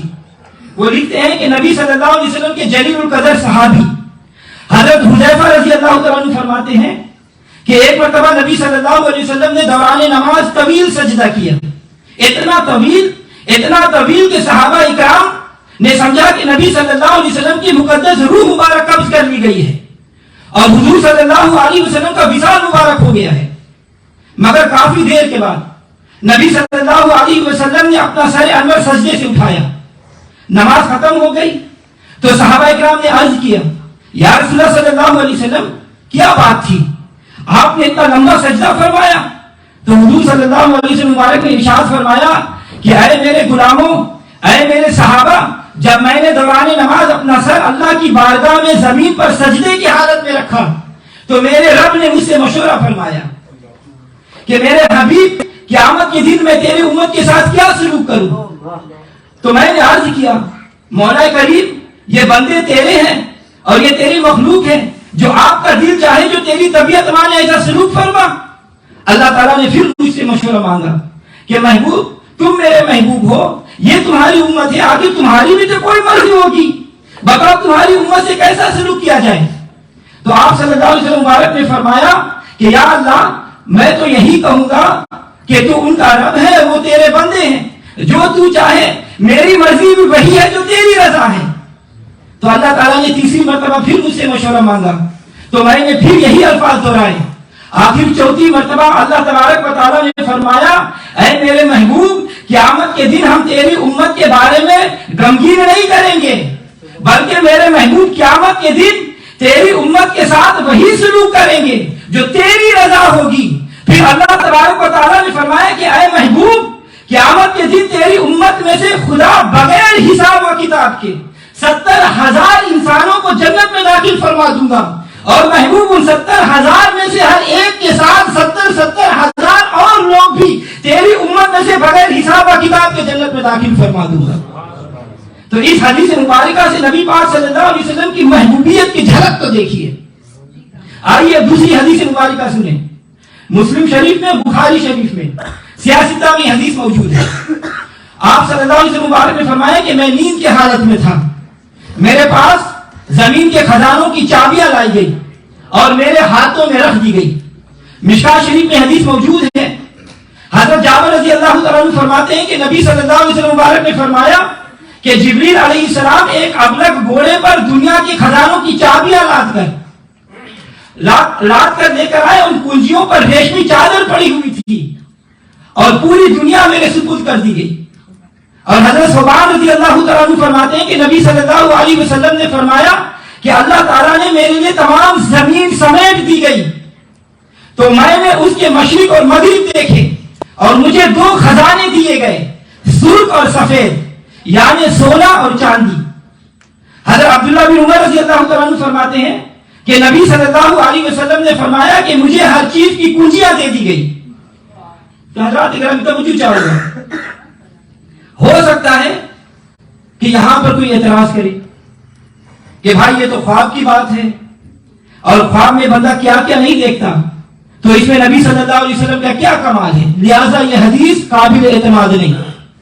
تو حضرات اکرام یاد رکھو، انبیاء علیہ السلام کے خواب ایسے بے حقیقت نہیں ہوتے جیسے میرے اور تمہارے خواب ہوتے ہیں، بلکہ انبیاء کے خواب بھی حقیقت میں اللہ تعالیٰ کی وحی ہوتی ہے. دیکھو جب حضرت ابراہیم علیہ السلام اپنے بیٹے حضرت اسماعیل علیہ السلام کو ذبح کرنے کے لیے مینا کے مقام پر جو کہ مکہ شریف سے 7 کلومیٹر کے فاصلے پر واقع ہے وہاں پر لے گئے، تو ابراہیم علیہ السلام نے اپنے لگتے جگر سے فرمایا. قرآن پاک میں اللہ تعالیٰ فرماتا ہے قال یا بنی انی اری فی المنام انی اذبحک فانظر ماذا تری. ابراہیم علیہ السلام نے فرمایا کہ پیارے بیٹے میں نے خواب دیکھا ہے کہ میں تمہیں ذبح کر رہا ہوں، اب بتا تیری مرضی کیا ہے. تو اسماعیل علیہ السلام نے عرض کیا قالا یا ابا افعل ما تؤمر. حضرت اسماعیل علیہ السلام نے عرض کیا اے میرے ابا جان آپ کو جو حکم ہوا ہے آپ اسی طرح کریں. تو حضرات اکرامی قرآن مقدس کی آیت مبارکہ سے پتہ چلا کہ انبیاء علیہ السلام کے خواب شیطانی نہیں ہوتے بلکہ رحمانی ہوتے ہیں، اور نبی کا خواب بھی وحی الہی ہوتا ہے، کیونکہ اللہ تعالیٰ کا نبی جب سوتا ہے تو چہرے کی آنکھیں بند ہو جاتی ہے لیکن قلب کی آنکھیں یعنی دل کی آنکھیں کھل جاتی ہے. اللہ کا پیغمبر خواب میں اور سوئے ہوئے حالت میں بھی رب العالمین کے احکام سے بھی باخبر رہتا ہے. بخاری شریف کی حدیث میں ہے ام المومنین سیدہ عائشہ بنت صدیق رضی اللہ تعالیٰ عنہ آپ مبارکہ فرماتی ہے کہ حضور صلی اللہ علیہ وسلم کا یہ طریقہ تھا کہ آپ وتر پڑھنے سے پہلے آرام فرماتے تھے، یعنی سو جاتے تھے. جب آرام فرمانے کے بعد اٹھتے تو بغیر وضو کے وتر پڑھنا شروع کر دیتے. ام المومنین فرماتی ہے میں نے عرض کیا یا رسول اللہ صلی اللہ علیہ وسلم یہ کیا بات ہے کہ آپ سو کر اٹھتے ہیں اور بغیر وضو کے وتر پڑھنا شروع کر دیتے ہیں. تو نبی صلی اللہ علیہ وسلم مبارک نے فرمایا اے عائشہ کالا تنام عینی ولا ینام قلبی. اے عائشہ جب میں سوتا ہوں تو میری آنکھیں سوتی ہے لیکن میرا دل بیدار رہتا ہے. حضرات اکرامی معلوم ہوا کہ نبی صلی اللہ علیہ وسلم کی نیند بھی نرالی تھی، وہ خواب میں بھی اللہ تبارک و تعالیٰ کے احکام سے باخبر ہوتے ہیں. اور حضور صلی اللہ علیہ وسلم فرماتے ہیں کہ قیامت کا دن ہوگا، ایک نورانی منبر بچھایا جائے گا اور اس کی پہلی سیڑھی پر جنت کا ایک دروگا یعنی جنت کا نگہبان فرشتہ کھڑا ہوگا. وہ فرشتہ کہے گا کہ اے میدان محشر میں جمع ہونے والوں، جس نے مجھے پہچانا اس نے مجھے پہچانا، اور جس نے مجھے نہیں پہچانا تو سنو میں کون ہوں. میں رضوان جنت ہوں، میں جنت کا نگہبان فرشتہ ہوں. اللہ تعالیٰ نے یہ مجھے جنت کی چابیاں عطا فرمائی ہے اور اللہ تعالیٰ نے مجھے یہ حکم دیا ہے کہ میں جنت کی چابیاں محمد رسول اللہ صلی اللہ علیہ وسلم کے حوالے کر دوں. تو وہ جنت کی چابیاں حضور صلی اللہ علیہ وسلم فرماتے ہیں کہ میرے حوالے کر دی جائے گی. پھر وہ جنت کا فرشتہ منبر سے نیچے اتر جائے گا. پھر جہنم کا نگہبان فرشتہ آئے گا، وہ منبر کے دوسرے درجے یعنی دوسری سیڑھی پر کھڑا ہو جائے گا اور کہے گا کہ اے میدان محشر میں جمع ہونے والوں، جنہیں نے مجھے پہچانا تو انہوں نے پہچان لیا، جنہوں نے مجھے نہیں پہچانا تو سنو میں کون ہوں. میں جہنم میں مالک جہنم ہوں اور جہنم کا نگہبان فرشتہ ہوں. اور اللہ تعالیٰ نے مجھے یہ دوزخ کی چابیاں عطا فرمائی ہے اور مجھے حکم دیا ہے کہ میں جہنم کی چابیاں نبی صلی اللہ علیہ وسلم کے حوالے کر دوں، تو وہ چابیاں حضور صلی اللہ علیہ وسلم فرماتے ہیں کہ میرے حوالے کر دی جائے گی۔ اسی لیے حسن رضا خان بریلوی رحمۃ اللہ علیہ فرماتے ہیں کہ کنجی تمہیں دی اپنے خزانوں کی خدا نے، کنجی تمہیں دی اپنے خزانوں کی خدا نے، محبوب کیا مالک و مختار بنایا۔ تو حضرات گرامی، اللہ تبارک و تعالیٰ نے حضرت سیدنا موسیٰ کلیم اللہ علیہ السلام کی طرف وحی فرمائی کہ اے موسیٰ اپنی امت کو فرما دیجئے کہ جو بندہ میرے محبوب صلی اللہ علیہ وسلم کا منکر ہوگا قیامت کے دن میں رب العالمین اس کو جہنم میں ڈال دوں گا۔ موسیٰ علیہ السلام نے عرض کیا کہ اے رب العالمین یہ محمد صلی اللہ علیہ وسلم کون ہے؟ تو اللہ تبارک و تعالیٰ نے فرمایا ما خلقت خلقا اکرم علی منہ، کہ اے موسیٰ علیہ السلام میں نے محمد صلی اللہ علیہ وسلم سے بڑھ کر کسی انسان کو اپنا محبوب پیدا نہیں فرمایا۔ اسی لیے میرے سرکار اعلیٰ حضرت عظیم البرکت مجدد دین و ملت شاہ مدرسہ خان فاضل بریلوی رحمۃ اللہ علیہ اس مقام پر جھوم اٹھے۔ آپ نے فرمایا خلق سے اولیاء، اولیاء سے رسول، اور رسولوں سے اعلیٰ ہمارا نبی، سب سے اعلیٰ وہ اعلیٰ ہمارا نبی، باغ توحید کے وہ کھلے ہوئے گل، باغ توحید کے وہ کھلے ہوئے گل، حق نے بنایا ہے ان کو سردار کل، جن کے ڈر سے گرے لات تو عزا و حبل، خلق سے اولیاء، اولیاء سے رسول، اور رسولوں سے اعلیٰ ہمارا نبی، سب سے بالا وہ والا ہمارا نبی۔ ماننے والوں ہم کو تو یوں چاہیے، ماننے والوں ہم کو تو یوں چاہیے، انہی سے مانگیں گے، ہم کو گھر سکون چاہیے، مانگنا اور کسی سے بھی کیوں چاہیے، کون دیتا ہے دینے کو منہ چاہیے، دینے والا ہے سچا ہمارا نبی، سب سے اعلیٰ وہ والا ہمارا نبی۔ تو حضرات گرامی، ان احادیث مبارکہ سے پتہ چلا کہ حضور صلی اللہ علیہ وسلم اللہ تعالیٰ کے محبوب ہے۔ اور یاد رکھو انسان ہر چیز لوگوں کو دے سکتا ہے، لیکن کوئی آدمی کسی کو اپنا محبوب نہیں دے سکتا۔ دینا تو درکنار، کوئی کسی کو اپنا محبوب دکھاتا بھی نہیں ہے، لیکن اللہ تعالیٰ فرماتا ہے کہ دنیا والوں دیکھو تم میں سے کوئی کسی کو محبوب دکھانے کے لیے تیار نہیں، لیکن میں رب العالمین کا اپنے اوپر احسان تو دیکھو کہ میں نے تمہیں اپنا محبوب دکھایا نہیں، بلکہ میں نے تمہیں اپنا پورا محبوب عطا فرما دیا۔ اللہ اکبر۔ حضرات گرامی غور فرمائیے، توجہ چاہوں گا، دنیا والوں کے بھی محبوب ہوتے ہیں اور اللہ تعالیٰ کا بھی محبوب ہے، لیکن دنیا والوں کے محبوبوں کا یہ حال ہے کہ ایک محبوب کے اگر دو محب ہو تو دونوں محب آپس میں لڑ کر مر جاتے ہیں۔ ایک کہتا ہے یہ میرا محبوب ہے، دوسرا کہتا ہے کہ خبردار اس کو اپنا محبوب نہ کہنا، یہ تو میرا محبوب ہے۔ لیکن اللہ تعالیٰ کا محبوب ایسا محبوب ہے کہ ہزاروں اس محبوب کے محب، ہزاروں نہیں بلکہ لاکھوں کروڑوں حضور کے نام پر اپنی جان قربان کرنے کے لیے تیار ہے۔ لیکن مزے کی بات یہ ہے کہ اتنے محب ہے لیکن کبھی آپس میں یہ محب لڑے نہیں۔ ارے لڑنا تو درکنار، ناراضگی تک کا اظہار نہیں کیا کہ میں حضور کا محبوب ہوں اور بھائی تم کسی اور کو اپنا محبوب بنا لو، نہیں، بلکہ حضور صلی اللہ علیہ وسلم کی محبت میں گرفتار ہے تو وہ آپس میں بھی حضور صلی اللہ علیہ وسلم کے صدقے ایک دوسرے کا بھائی بھائی بن جاتا ہے۔ پھر دنیا کے جو محبوب ہوتے ہیں نا، لوگ ان محبوبوں سے صرف جوانی میں محبت کرتے ہیں، جب اس محبوب پر بڑھاپا آ جاتا ہے تو اس محبوب سے کوئی پیار کرنے والا نہیں ہوتا، کوئی محبت کرنے والا نہیں ملتا۔ لیکن قربان جاؤ حضور صلی اللہ علیہ وسلم کی محبوبیت پر، حضور صلی اللہ علیہ وسلم کی محبت ہر آن ہر گھڑی ہر لمحہ بڑھتی جاتی ہے۔ حضور صلی اللہ علیہ وسلم جب بچے تھے تب بھی کائنات کے محبوب تھے، جب جوان تھے تب بھی کائنات کے محبوب تھے، جب بوڑھے ہوئے پھر بھی دنیا والوں کے محبوب تھے، اور اب اپنے مزار شریف میں جلوہ فرما ہے تب بھی کائنات کے محبوب ہے۔ اور ایسے محبوب کہ ہزار لوگ ہر وقت مزار شریف پر محبوں کے میلے لگے ہوئے ہیں، اور انسان تو انسان فرشتے بھی قدم بوسی کے لیے صبح و شام 70,000 کی تعداد میں حاضر ہوتے ہیں، اور جو ایک مرتبہ حاضر ہو جائے قیامت تک پھر اس کی باری نہیں آتی۔ تو اللہ اکبر۔ حضرات گرامی، پھر دنیا کے محبوبوں کا یہ حال ہے کہ جب بوڑھا ہو جاتے ہیں تو سارا حسن ختم ہو جاتا ہے، اور ہمارے محبوب صلی اللہ علیہ وسلم کے حسن کا یہ عالم ہے علامہ معین کاشفی رحمۃ اللہ علیہ آپ اپنی کتاب معارج النبوت میں لکھتے ہیں کہ نبی صلی اللہ علیہ وسلم کے چہرہ انور پر 70,000 بشریت کے پردے رب نے ڈالے ہوئے ہیں. اگر یہ بشریت کے پردے آپ کے رخ انور پر نہ ہوتے تو حضور صلی اللہ علیہ وسلم کا اتنا نور ہوتا کہ چاند سورج کا نور حضور کے نور کے سامنے بے نور ہو جاتے. تو حضرات اگر میں توجہ چاہوں گا اور دیکھیے کہ دنیا والوں کا یہ قاعدہ ہے کہ ان کے محبوب میں اگر کوئی عیب بھی ہو تو وہ ان کو عیب نظر نہیں آتا. مثلا ایک آدمی ایسا تھا جو ایسے آدمی سے محبت کرتا تھا جو ذرا کبڑا تھا, یعنی جس کی کمر جھکی ہوئی تھی. تو کسی نے اس عاشق سے کہا کہ بھائی آپ کو پوری دنیا میں اس کے علاوہ اور کوئی محبوب نظر نہیں آیا, نظر آیا تو ایسا جو کبڑا ہے جس کی کمر جھکی ہوئی ہے.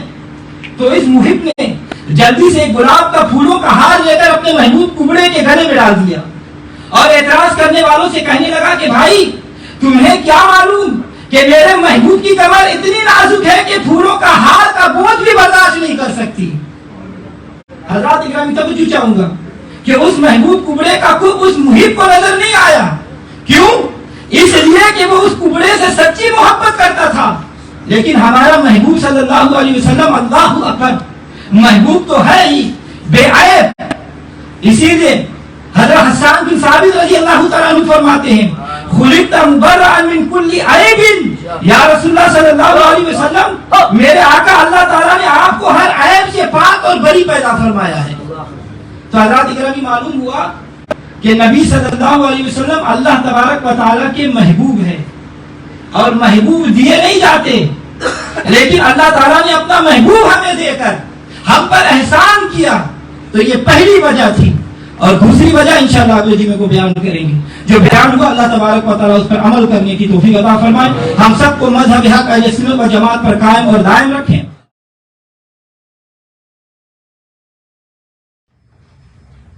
تو اللہ تبارک و تعالیٰ نبی کریم صلی اللہ علیہ وسلم اللہ تعالیٰ کے محبوب ہیں اور محبوب دیے نہیں جاتے, لیکن اللہ تعالیٰ نے اپنا محبوب ہمیں دے کر ہم پر احسان کیا تھا. تو یہ وجہ پہلی وجہ تھی. دوسری وجہ کیا ہے؟ آئیے آپ جانتے ہیں کہ ہر انسان نے یہ فانی دنیا چھوڑ کر چلے جانا ہے. اللہ تبارک و تعالیٰ قرآن پاک میں ارشاد فرماتا ہے کل نفس ذائقۃ الموت, کہ ہر جاندار نے موت کا ذائقہ چکھنا ہے. اسی طرح اللہ تعالیٰ قرآن پاک میں ارشاد فرماتا ہے قل ان الموت الذی تفرون منہ فانہ ملاقیکم, کہ اے محبوب صلی اللہ علیہ وسلم آپ فرما دیجئے کہ جس موت سے تم بھاگتے ہو یہ موت تم سے ضرور آ کر ملاقات کرے گی. اسی طرح اللہ تعالیٰ قرآن پاک میں ارشاد فرماتا ہے کل من علیہا فان ویبقى وجہ ربک ذی الجلال والاکرام, جو زمین پر ہے سب کو فنا ہونا ہے اور تمہارے رب کی ذات جو ہے وہ صاحب جلال و عظمت ہے, وہ باقی رہے گی. تو حضرات گرامی توجہ چاہوں گا, سب کو فنا ہے, سب نے آخر ایک دن مرنا ہے. موت کسی کا لحاظ نہیں کرتی. درازی عمر میں حضرت نوح علیہ السلام ہو موت آئے گی, رضا جوئی میں حضرت ابراہیم علیہ السلام ہو موت آئے گی, خاموشی میں حضرت زکریا علیہ السلام ہو موت آئے گی, غربت میں حضرت یحییٰ علیہ السلام ہو موت آئے گی, حسن و جمال میں حضرت یوسف علیہ السلام ہو موت آئے گی, گریا وزاری میں حضرت یعقوب علیہ السلام ہو موت آئے گی, سلطنت اور حکومت میں حضرت سلیمان علیہ السلام ہو موت آئے گی, خوش آوازی میں حضرت داؤد علیہ السلام ہو موت آئے گی, صدق اور صفا میں حضرت سیدنا صدیق اکبر ہو موت آئے گی, عدالت میں سیدنا فاروق اعظم ہو موت آئے گی, حیا میں حضرت عثمان غنی ہو موت آئے گی, شجاعت میں علی مرتضیٰ ہو تو موت آئے گی, فلسفہ میں امام غزالی ہو موت ضرور آئے گی, فقہ میں امام اعظم ہو موت آئے گی, تصوف میں بایزید بستانی ہو موت آئے گی, جہالت میں ابو جہل ہو موت آئے گی, شقاوت میں یزید ہو موت آئے گی, شہادت میں امام حسین ہو موت آئے گی. موت ہر ایک کو آنی ہے. ارے کوئی انسان ایسا نہیں جس نے ہمیشہ اس دنیا میں رہنا ہو. ایک بزرگ فرماتے ہیں کہ میں نے ایک خواب دیکھا کہ جنگل میں ایک شیر جو ان کے پیچھے دوڑ رہا ہے اور یہ آگے آگے بھاگ رہے ہیں. کہتے ہیں کہ دوڑتے دوڑتے میں نے دیکھا کہ ایک درخت ہے بڑا پرانا اور اس کی جڑیں بھی پھیلی ہوئی ہے اور وہ جڑ پھیل پھیل کر ایک کنویں کے پاس وہ لٹکی ہوئی ہے. وہ بزرگ فرماتے ہیں کہ میں نے اس درخت کی جڑیں کو پکڑ لیا اور کنویں میں لٹک گیا. اب وہ شیر کنویں کے منہ پر آ کر کھڑا ہو گیا. میں نے سوچا کہ چلو جب تک ان جڑوں کو میں پکڑے ہوا ہوں حفاظت میں رہوں گا. لیکن پھر فرماتے ہیں کہ جب میں نے کنویں میں جھانک کر دیکھا تو ایک بہت بڑا اژدھا سانپ نظر آیا جو نیچے اپنے منہ کھولے ہوئے اس کے انتظار میں ہے کہ میں اس کو گروں اور اس کو نوالا بنا لے. یہ خواب دیکھ کر وہ بزرگ بیدار ہوئے تو صبح کسی اللہ والے کے پاس جا کر اس کی خواب کی تعبیر پوچھی تو انہوں نے بتایا کہ بھائی یہ ایسا خواب ہے جس میں ہر انسان جکڑا ہوا ہے. وہ شیر موت کا فرشتہ ہے جو ہر انسان کے پیچھے لگا ہوا ہے اور وہ کنواں وہ قبر ہے جو ہر انسان کا انتظار کر رہی ہے اور وہ سانپ عذاب قبر ہے.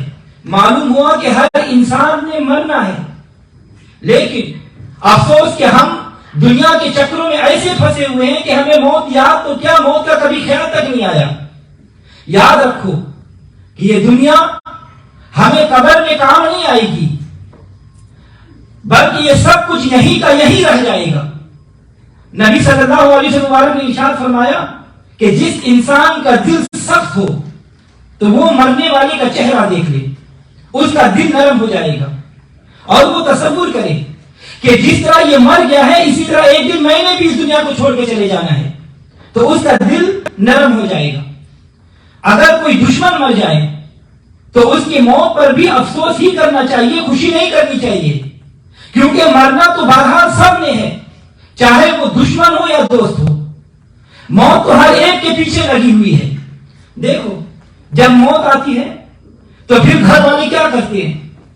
اگر مرنے والے نے گھڑی بھی پہنی ہوئی ہے تو وہ بھی اتار لیتے ہیں, اگر مرنے والا انگوٹھی پہنا ہوا تو اسے بھی اتار لیتے ہیں. دنیا میں انسان کے لیے سب سے بڑی نعمت اولاد ہے, لیکن یہی اولاد مرنے کے بعد چاہتی ہے کہ والدین کو جلدی سے گھر سے نکال کر قبرستان پہنچا دیا جائے تاکہ ان کی جائیداد اور کمائی آپس میں تقسیم کرے.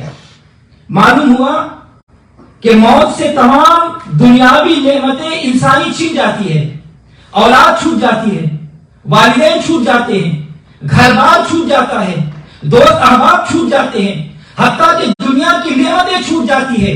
لیکن امام الانبیاء علیہ الصلوۃ والسلام اللہ تعالیٰ کی اتنی بڑی نعمت ہے کہ مرنے کے بعد بھی ہمارے کام آتے ہیں.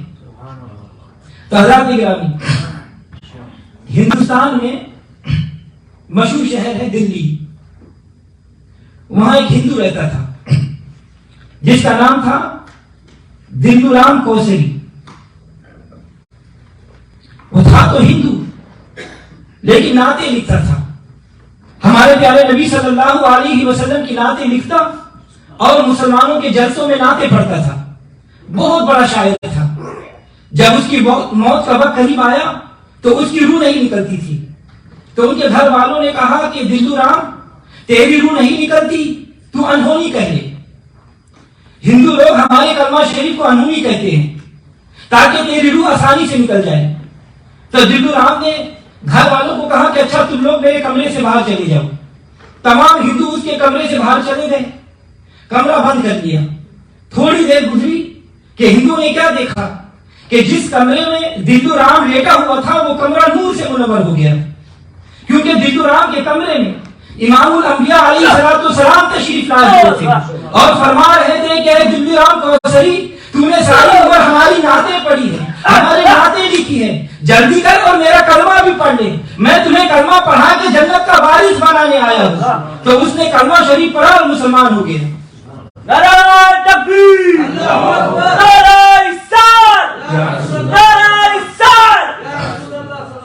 اس نے مرنے سے پہلے ایک شعر پڑھا یہ تھا کہ ہندوؤں کے نزدیک گنگا کا پانی بڑا متبرک ہے اور مسلمانوں کے یہاں زمزم شریف کا پانی بڑا متبرک ہے. تو وہ کہتا ہے کہ پہلے میں ہندو تھا تو گنگا کا پانی متبرک سمجھتا تھا، اب مسلمان ہو گیا ہوں تو کوثر زمزم کا پانی متبرک سمجھتا ہوں. وہ کہنے لگا جو گنگا سے پھسلا تو کوثر میں نکلا، جو گنگا سے پھسلا تو کوثر میں نکلا، مجھے رب نے پانی ہی پانی میں رکھا. پھر کلمہ پڑھا اور فوت ہو گیا. ہندوؤں نے دروازہ کھولا تو شیر پاس لکھا ہوا پڑا تھا، لیکن دلو رام کی روح پرواز کر چکی تھی. ہندوؤں نے اپنے مذہب کے مطابق دلو رام کا جنازہ تیار کر کے نیچے اوپر لکڑیاں رکھی اور درمیان میں دلو رام کی میت کو رکھی اور اوپر ایک کارٹن دیسی گھی کا بھی ڈال دیا، ڈال کر آگ لگا دی. لوگ کہتے ہیں کہ ہم نے دیکھا کہ اوپر والی بھی لکڑیاں جل گئی، نیچے والی بھی لکڑیاں جل گئی، لیکن دلو رام کوثری کا ایک بال بھی نہیں جلا سکی. ارے یہ تو دنیا کی آگ تھی، رب کعبہ کی قسم، رب محمد کی قسم، حضور صلی اللہ علیہ وسلم کے عاشقوں کو تو جہنم کی آگ بھی نہیں جلا سکتی. اسی لیے علامہ اکبر واسی رحمۃ اللہ علیہ آپ میلاد اکبر میں لکھتے ہیں حرام اس پر ہو جائے نار جہنم، حرام اس پر ہو جائے نار جہنم، پڑھے صدق دل سے جو کلمہ تمہارا، اور قیامت میں چھوٹیں گے سستے وہ تاجر، قیامت میں چھوٹیں گے سستے وہ تاجر جنہوں نے خریدا ہے سودا تمہارا. اور ہمارا نبی وہ اللہ تعالیٰ کی نعمت ہے جو ہمیں موت کے وقت بھی نہیں چھوڑتا. ساری دنیا کی نعمتیں رہ جاتی ہیں، اولاد، بیوی، گھر بار، عزیز رشتہ دار، کارخانہ، فیکٹریاں، بولو ان میں سے کوئی نعمت بھی ہمارے ساتھ قبر میں جاتی ہے کہ نہیں جاتی. لیکن ہمارا نبی صلی اللہ علیہ وسلم قبر میں بھی ہمارے ساتھ ہوتا ہے. مشکوٰۃ شریف کی حدیث میں ہے کہ جب بندہ مر جاتا ہے اور قبر میں رکھ دیا جاتا ہے تو مرنے والے کے پاس دو فرشتے منکر نکیر آتے ہیں اور سوال کرتے ہیں من ربو کا، تیرا رب کون ہے. دوسرا سوال پوچھتے ہیں ما دینو کا، تیرا دین کیا ہے. تیسرا سوال پوچھتے ہیں ما کنت تقول فی حق ھذا الرجل. پھر فرشتے حضور صلی اللہ علیہ وسلم کی زیارت کروا کر پوچھتے ہیں کہ بتا اس پاک صورت والے کے تو دنیا میں کیا کہا کرتا تھا. اور یہی حدیث بخاری شریف میں ہے. بولو قبر میں حضور صلی اللہ علیہ وسلم کی زیارت ہوتی ہے کہ نہیں ہوتی؟ ہوتی ہے. جب زیارت ہوتی ہے تو مومن زیارت کر کے یوں کہتا ہے کہ قبر میں سرکار آئے تو میں قدموں میں گروں، قبر میں سرکار آئے تو میں قدموں میں گروں. فرشتے اگر مجھ کو پوچھے تو میں ان سے یوں کہوں کہ اپنے پائے ناز سے اے فرشتوں کیوں اٹھوں، مر کے پہنچا ہوں یہاں اس دلربا کے واسطے. اور سرکار اعلی حضرت عظیم البرکت مجدد دین و ملت شاہ احمد رضا خان فاضل بریلوی رحمۃ اللہ علیہ فرماتے ہیں کہ قبر میں لہرائیں گے تا حشر چشم نور کے، قبر میں لہرائیں گے تا حشر چشم نور کے، جلوہ فرما ہوگی جب طلعت رسول اللہ کی، ٹوٹ جائیں گے گنہگاروں کے فوراً قید و بند، ٹوٹ جائیں گے گنہگاروں کے فوراً قید و بند، حشر کو کھل جائے گی طاقت رسول اللہ کی. تو حضرات گرامی بتاؤ جو دنیا کی نعمتیں قبر میں کام نہیں آتی تو وہ کیا قیامت میں کام آئے گی؟ نہیں، ہرگز نہیں. اللہ تعالیٰ قرآن پاک میں ارشاد فرماتا ہے یوم یفر المرء من اخیہ و امہ و ابیہ. قیامت کے دن انسان اپنے بھائی سے بھاگے گا، ماں باپ سے بھاگے گا. تو بولو کسی کے کام آئے گا؟ نہیں. انسان دنیا میں اپنی بیوی سے، اپنی اولاد سے بڑی محبت کرتا ہے، ہر جائز و ناجائز خواہش پوری کرتا ہے، لیکن کل یہی بیوی کہے گی کہ اے میرے سرتاج دنیا میں تم میرے لیے بڑی اچھی زندگی گزاری تھی، آج بھی مہربانی کرو اور ایک نیکی دے دو. خاوند کہے گا کہ بیگم یہ دنیا نہیں، یہ قیامت ہے، یہ دنیا کا دربار نہیں، یہ اللہ تبارک و تعالیٰ کا دربار ہے. اگر میں ایک نیکی تمہیں دے دوں تو میرا کیا بنے گا؟ جا کسی جگہ سے اور تلاش کرو، نیکی میں نہیں دے سکتا، میں خود پریشان ہوں، میرا کیا بنے گا؟ تو حضرات گرامی دنیا کی کوئی نعمت ہمیں قیامت میں کام نہیں آئے گی، لیکن ہمارا محسن نبی کریم صلی اللہ علیہ وسلم اللہ تعالیٰ کی وہ عظیم نعمت ہے کہ قیامت میں بھی کام آئے گی. سارے نبی قیامت میں نفسی نفسی پکاریں گے اور میرے آقا علیہ الصلوۃ والسلام امتی امتی فرمائیں گے. کبھی حشر کے میدان میں، کبھی پل صراط میں، کبھی عدل کے ترازو کے پاس، کبھی حوض کوثر کے پاس، کبھی جنت کی چوکٹ کے پاس، کبھی رب کے دربار میں. غرض کے حشر میں جدھر دیکھیں گے نبی کریم صلی اللہ علیہ وسلم اپنی امت کو بخشوانے کے فکر میں مصروف ہوگا کہ کسی طرح میری امت بخشی جائے. قربان جاؤ حضور صلی اللہ علیہ وسلم کے نارائن پاک پر جن کو اللہ تعالیٰ نے دین و دنیا حشر کا عظیم ترین انعام بنا کر معبود فرمایا. تو حضرات گرامی یہ تھی دوسری وجہ. اب تیسری وجہ کیا ہے؟ دیکھیے احسان جتلانے کی تیسری وجہ یہ ہے کہ نبی کریم صلی اللہ علیہ وسلم حقیقت میں اللہ تعالیٰ کے نور ہے. کیا ہے؟ حقیقت میں اللہ تعالیٰ کے نور ہے. نور ہی نہیں بلکہ نور علی نور ہے. لیکن اللہ تعالیٰ نے مسلمانوں پر کتنا احسان فرمایا, اللہ تعالیٰ نے مومنوں پر کتنا انعام فرمایا کہ اپنے نوری رسول کو, اپنی نوری نبی کو, اپنے نوری پیغمبر کو, اپنے نوری حبیب صلی اللہ علیہ وسلم کو جب اس کائنات زمین پر معبود فرمایا تو اسی نور حبیب کو جامع بشریت لباس بشریت میں معبود فرمایا. لباس بشری میں اپنے محبوب کو اگر اللہ تبارک و تعالی نہ معبود فرماتا تو کوئی انسان حضور صلی اللہ علیہ وسلم کا نہ دیدار کر سکتا اور نہ ہی آپ سے کوئی فیض حاصل کر سکتا, اور نہ ہی عرب کے بھٹکے ہوئے انسان دنیا انسانیت کے لیے رہبر کے طور پر سامنے آتے. بلکہ حضور صلی اللہ علیہ وسلم اگر اپنی نوری صورت میں تشریف لاتا تو رب کعبہ کی قسم, رب محمد کی قسم ابو بکر صدیق نہ بنتے, عمر فاروق اعظم نہ بنتے, عثمان ذوالنورین نہ بنتے, علی شیر خدا نہ بنتے, بلال مؤذنوں کا سردار نہ بنتے, حسین شہیدوں کے سردار نہ بنتے, عبد القادر جیلانی ولیوں کے پیشوا نہ بنتے. یہ سب صدقہ ہے محبوب کریم صلی اللہ علیہ وسلم کی بشریت کا. لیکن افسوس کہ بعض لوگوں نے نبی صلی اللہ علیہ وسلم کی ظاہری بشری لباس کو دیکھ کر حقیقت محمدی صلی اللہ علیہ وسلم کو نہیں پہچانا.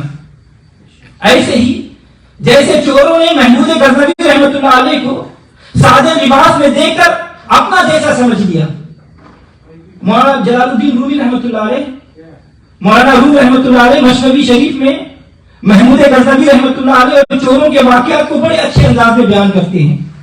مولانا روم رحمۃ اللہ علیہ فرماتے ہیں کہ سلطان محمود غزنوی رحمۃ اللہ علیہ کی عادت مبارکہ تھی کہ وہ رات کو اپنا بھیس بدل کر اپنے شہر کی گشت فرمایا کرتے تھے. ساری دنیا سو جاتی لیکن یہ مرد کلندر فاروق اعظم رضی اللہ تعالیٰ عنہ کی سنت کو تازہ کرنے کے لیے پوری رات جاگا کرتا. ایک رات محمود غزنوی اپنی عادت کے مطابق اپنا بھیس بدل کر شہر میں گشت کر رہے تھے کہ آپ نے شہر کے ایک کونے پر چند چوروں کو دیکھا جو آپس میں چوری کے سلسلے میں مشورے کر رہے تھے کہ کس کے گھر آج ڈاکہ ڈالا جائے. اچانک ان کی نظر سلطان محمود غزنوی رحمۃ اللہ علیہ پر پڑی تو وہ بھاگنے لگے.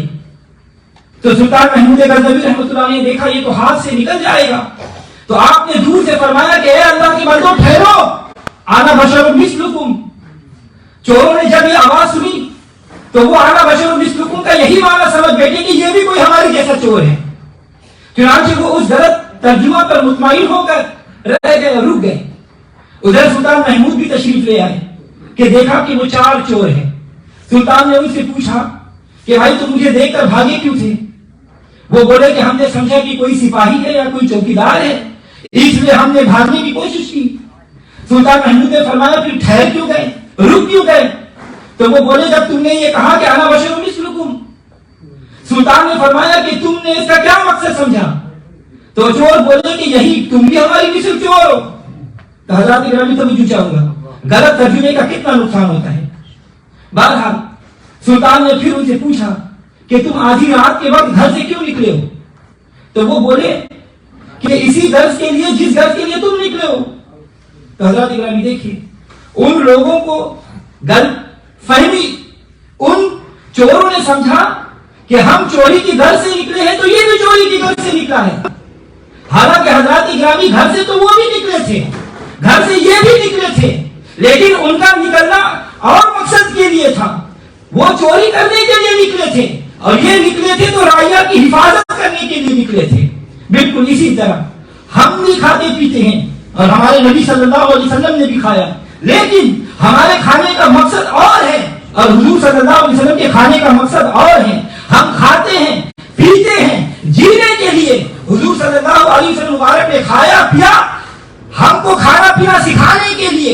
ہم نہ کھائے پیے تو مر جائے, اور حضور صلی اللہ علیہ وسلم نہ کھائے پیے, اگر نہ کھاتے پیتے تو ہم پر یہ کھانا پینا جائز کیسے ہوتا؟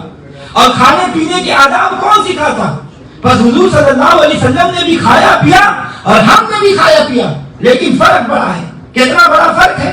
ہم کھاتے پیتے ہیں تو اس سے نجاست بنتی ہے, لیکن حضور صلی اللہ علیہ وسلم کھاتے پیتے تو خدا کا نور بنتا ہے. تو حضرت امام بابا میں عرض کر رہا تھا کہ چوروں نے سلطان سے کہا کہ ہم بھی اسی گھر سے نکلے ہیں جس گھر سے آپ نکلے ہیں. تو سلطان نے فرمایا کہ بتاؤ آج کس کے گھر کو لوٹا جائے؟ تو وہ بولے آج تم بتاؤ کہ کس کا گھر لوٹے. تو سلطان نے کہا کہ میرا مشورہ یہ ہے کہ آج سلطان محمود غزنوی کے گھر میں ڈاکہ ڈالا جائے. وہاں سے بڑا خزانہ ہاتھ آئے گا جو عمر بھر کے لیے ہمیں دنیا سے بے نیاز کر دے گا. چور یہ سن کر حیران ہو گئے اور کہنے لگے یار تم تو بڑے دلیر ہو, شاہی محل میں بھی چوری کرنے سے نہیں ڈرتے. لوگ تم آج سے ہمارے سردار ہو اور ہم تمہارے تابع دار ہیں, لیکن یہ کام بڑا مشکل ہے. سلطان نے کہا کہ تم ڈرو نہیں, میں جو تمہارے ساتھ ہوں, جو ہوگا وہ دیکھا جائے گا. تو چوروں نے کہا کہ اچھا ہم تمہارے پیچھے پیچھے ہیں, جہاں چاہو لے کے چلو. دیکھا آپ نے انہوں نے سلطان کو دلیر بھی کہا, سلطان کی تعریف بھی کی اور اس کے پیچھے پیچھے چل کر متبع بھی بنے, لیکن کیا فائدہ؟ سلطان کو سمجھے تو وہ اپنی نسل ہی رہے. بہرحال وہ لوگ اکٹھ اٹھے تو سلطان نے ان سے پوچھا کہ تم لوگوں کو اتنا عرصہ ہو گیا ہے چوری کرتے ہوئے, کوئی اپنے اندر کوئی کمال بھی رکھتے ہو یا اس نام کے چور ہو؟ تو چوروں نے کہا کہ سردار ہمارے اندر ایک ایک خصوصیت پائی جاتی ہے. پھر ان میں سے ایک چور بولا کہ مجھ میں یہ کمال ہے کہ میں اندھیری رات میں بھی جس شخص کو ایک بار دیکھ لوں تو دل کو بغیر کسی پریشانی کے میں اسے پہچان لیتا ہوں. دوسرا بولا میرے اندر یہ کمال ہے کہ میرے بازو میں اتنی قوت ہے کہ محل چاہے کتنی اونچی ہو اور میری پھینکی ہوئی کمان کنارے کو پکڑ لیتی ہے اور ہم بآسانی اوپر چڑھ سکتے ہیں. تیسرے نے کہا کہ مجھ میں یہ کمال ہے کہ خزانہ زمین کے جس حصہ پہ دبایا گیا ہو میں اپنی ناک سے مٹی کو سونگھ کر معلوم کر لیتا ہوں کہ خزانہ یہاں پر دبا ہوا ہے. چوتھا بولا کہ میرے اندر یہ کمال ہے کہ چوروں کو دیکھ کر جو کتے بھونکتے ہیں تو میرے کانوں کو یہ کمال حاصل ہے کہ میں کتے کی آواز کو سن کر سمجھ جاتا ہوں کہ کتا کیا کہتا ہے. اب ان چاروں چوروں نے سلطان سے کہا کہ سردار آپ کا کیا کمال ہے؟ آپ نے فرمایا کہ میرے اندر یہ کمال ہے کہ اگر مجرم قید میں ہو اور جلاد میں تختہ دار پر قتل کرنے کے لیے تیار کھڑا ہو اور اگر میں اپنی داڑھی ہلا دوں تو سارے مجرم قید سے رہا ہو جائے اور مرنے سے بچ جائے. سبحان اللہ, کیا بات فرمائی, اللہ اکبر. بالکل اسی طرح کل قیامت کے دن جب گنہگار گرفت میں آ جائیں گے تو میرا آقا علیہ الصلوۃ والسلام اپنی محروم امت کو قید میں دیکھے گا تو اپنی داڑھی مبارک اللہ تعالیٰ کی بارگاہ میں شفاعت کے لیے ہلائے گا تو تمام گنہگاروں کی سزائیں جزائیں میں تبدیل ہو جائے گی, جہنم کے بدلے جنت مل جائے گی انشاءاللہ.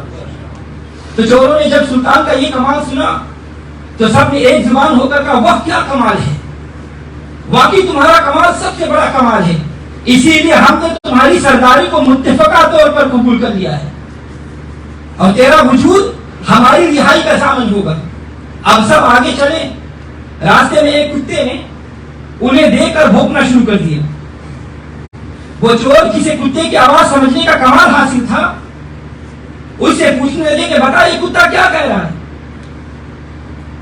تو وہ بولا کہ بھائیو جو کچھ کتا کہہ رہا ہے میں خود بڑا حیران ہوں کہ یہ کیا کہہ رہا ہے. تم بھی سنو گے تو یقین نہیں کرو گے, مگر خدا کی قسم کتا جو کچھ کہہ رہا ہے میں سمجھ رہا ہوں. وہ بولے بتاؤ تو صحیح کتا کیا کہہ رہا ہے. اس نے کہا کہ سنو یہ کہتا ہے کہ ان 5 میں خود بادشاہ بھی موجود ہے. سارے ہنسنے لگے اور بولے بے وقوف کہاں بادشاہ اور کہاں ہم, یہ کیسے ہو سکتا ہے. اس نے کہا کہ ہنسو یا مجھے بے وقوف کہو, بہرحال کتا یہی کہہ رہا ہے جو میں نے تمہیں بتا دی. تو ان 5 میں بادشاہ بھی موجود ہے. تو ان سب نے کہا کہ ممکن ہے کہ کتے کا مقصد یہ ہو کہ یہ شاہی خزانے کو لوٹنے جا رہے ہیں, 5 میں ایک کل یا کل سب بادشاہ ہوں گے. وہ بولا تم جو مرضی تعبیر کرو جو مرضی سمجھو مگر کتا یہی کہہ رہا ہے جو میں نے تمہیں بتا دیا. آگے بڑھے تو شاہی محل کے پاس پہنچ کر رسی پھینکنے والے نے رسی پھینکی اور سب اوپر چڑھ گئے. اب سننے والے نے سن کر شاہی محل کا جتنا بھی خزانہ تھا معلوم کر لیا. خزانہ لوٹ کر اور اسی رسی کے ذریعے وہ محل سے باہر آ گئے اور شہر کے باہر کسی ویران جگہ پر بیٹھ کر خزانہ تقسیم کرنے لگے. سلطان محمود نے کہا کہ دیکھو تم مجھے سردار تو تسلیم کر چکے ہو، میری بات سنو اور مانو، اور فی الحال یہ خزانے کی تقسیم ہم روک دیتے ہیں، کیونکہ اگر خزانہ تقسیم کر کے ہم اپنے اپنے حصے کا مال اپنے اپنے گھروں کو لے گئے تو جب صبح کو شاہی خزانے کی چوری کا پتہ چلا تو ممکن ہے کہ بادشاہ چور پکڑنے کی جو تدابیر اختیار کرے ان میں ایک تدبیر یہ بھی ہو سکتی ہے کہ سارے شہر کی تلاشی دی جائے تاکہ چور اگر شہر ہی میں ہو تو ان کے گھر میں مال برآمد ہو سکے اور وہ پکڑے جا سکے. ہم اگر اپنا حصہ گھر میں لے گئے تو بہت ممکن ہے کہ کل ہم پکڑے جائیں گے، اس میں کچھ دن صبر کرو اور خزانہ یہی زمین پر کھود کر ہم دفن کر دیتے ہیں اور پھر اس کو کھود کر آپس میں تقسیم کر لیں گے. سب نے کہا کہ یہ بات تو بالکل ٹھیک ہے. سلطان نے کہا کہ ذرا اپنے اپنے گھر کی پتہ ہمیں دے دو تاکہ تقسیم خزانے کے وقت انہیں تلاش کرنے میں مشکل نہ پیش آئے. سب نے اپنے اپنے پتہ سلطان محمود کو دے دیے اور پھر اپنے گھروں کو چلے گئے. صبح سلطان محمود اٹھتے ہی پولیس والوں کو وہ چاروں پتے دے دیے اور چاروں کو گرفتار کر لیا گیا. وہ چاروں چور حیران تھے کہ ہماری مخبری کس نے کی، ہم کیسے پکڑے گئے، ہم چاروں تو پکڑے گئے مگر ہمارا سردار گرفتار نہیں ہوا، یہ کیا چکر ہے. عدالت میں پیش ہوئے تو شاہی مجرم ہونے کے بنا پر انہیں پھانسی کا حکم سنا دیا گیا.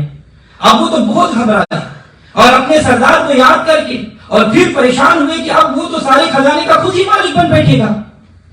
جب ان کی سزائے موت کا وقت قریب آیا تو جلاد ان چوروں کو تختہ دار پر لے جانے لگا. سلطان محمود غزنوی نے حکم دیا کہ ان چاروں چوروں کو میرے حضور پیش کرو تاکہ یہ اپنی آخری خواہش بھی ہمیں بتا سکے اور ہم اس کو پورا کر سکے. چاروں چور سلطان محمود کے دربار میں سر جھکائے حاضر ہو گئے. سلطان نے تاج شاہی لباس پہنا ہوا تھا اور بڑے دبدبے کے ساتھ تخت پر رونق افروز تھا. وہ چور جسے یہ کمال حاصل تھا کہ اندھیرے رات میں جسے ایک بار دیکھ لے وہ صبح بغیر پریشانی کے اسے پہچان لیتا ہے. تو اس نے غور سے سلطان کے چہرے کو دیکھا تو پہچان گیا اور دوسرے ساتھی کے کان میں کہنے لگا ارے رات کو کتا سچ کہہ رہا تھا اور ان پانچوں میں بادشاہ بھی ہے، یہ سامنے جو تخت میں بیٹھا ہے یہی تو ہے جو ہمارے ساتھ تھا. ساتھی نے کہا ارے بے وقوف کیا بکتے ہو، رات کو ایک نے کتے کی زبان کا غلط ترجمہ کیا، اس کو چور بنا دیا اور بادشاہ کو چور تم کہہ رہے ہو. تو بادشاہ نے کہا کہ آپس میں کیا باتیں کر رہے ہیں. تو رات کو پہچاننے والے چور نے آگے بڑھا اور کہا کہ سردار اب اپنی داڑھی کب ہلاؤ گے، کیا اس وقت جب ہم پھانسی پر لٹا دیے جائیں گے؟ سردار ہم نے اپنے اپنے کمال دکھا دیے، اب آپ بھی اپنا کمال دکھائیں اور ہمیں پھانسی سے نجات دلوائیں. سلطان محمود غزنوی رحمۃ اللہ علیہ سن کر مسکرا پڑے اور فرمایا کہ پہچان گئے ہو؟ وہ بولا کہ ہاں حضور پہچان گئے، واقعی رات کو آپ ہمارے ساتھ تھے، ہم نے حاضر و ناظر تھے مگر ہم نے آپ کو نہیں سمجھا. سلطان محمود نے فرمایا لو میں اپنی داڑھی ہلاتا ہوں، جاؤ تم سب آزاد ہو. وہ سارے چور سلطان کے قدموں میں جھک گئے، سچی توبہ کر کے اللہ تبارک و تعالیٰ کے ولی بن گئے. تو حضرات گرامی توجہ چاہوں گا، ذرا سوچو اگر رات کو سلطان محمود غزنوی اپنی اصلی شکل میں آتا اور نہ ان سے یوں کہتا کہ انا بشر مثلکم، تو اس صورت میں کیا چور وہیں بیٹھے رہتے؟ ہرگز نہیں، وہ بھاگ جاتے اور کبھی چوری ترک کرنے کا موقع بھی نہیں ملتا. سلطان نے ان پر کرم کیا اور زبان سے کہا انا بشر مثلکم، پھر رات بھر ان میں موجود بھی رہے، پھر صبح انہیں موقع دے کر ان سے توبہ کروائی اور اللہ تعالیٰ کے مقبولوں میں سے بنا دیا. بلا شبہ اللہ تعالیٰ نے مومنوں پر بڑا کرم فرمایا، بڑا احسان کیا کہ محبوب کے چہرے پر انا بشر مثلکم کے پردے ڈالے اور فرمائے میرے حبیب ان چوروں کافروں کی اصلاح کے لیے تشریف لے جائیں. اے پیارے حبیب بشریت کا لبادہ اوڑھ کر جائے تاکہ یہ تم سے مانوس ہو جائے، تمہارے پاس بیٹھے، تم سے مستفید ہو سکے، جہنم سے نکل کر جنت کے وارث بن سکے. اسی لیے اللہ تبارک و تعالیٰ نے فرمایا لقد من اللہ علی المؤمنین، البتہ تحقیق اللہ تعالیٰ نے مومنوں پر احسان فرمایا۔ اللہ تبارک و تعالیٰ کی بارگاہ میں دعا ہے کہ اللہ تبارک و تعالیٰ ہمیں اس نعمت عظمیٰ کی قدر کرنے کی توفیق عطا فرمائے اور محبوب صلی اللہ علیہ وسلم کے نقش قدم پر چلنے کی توفیق عطا فرمائے۔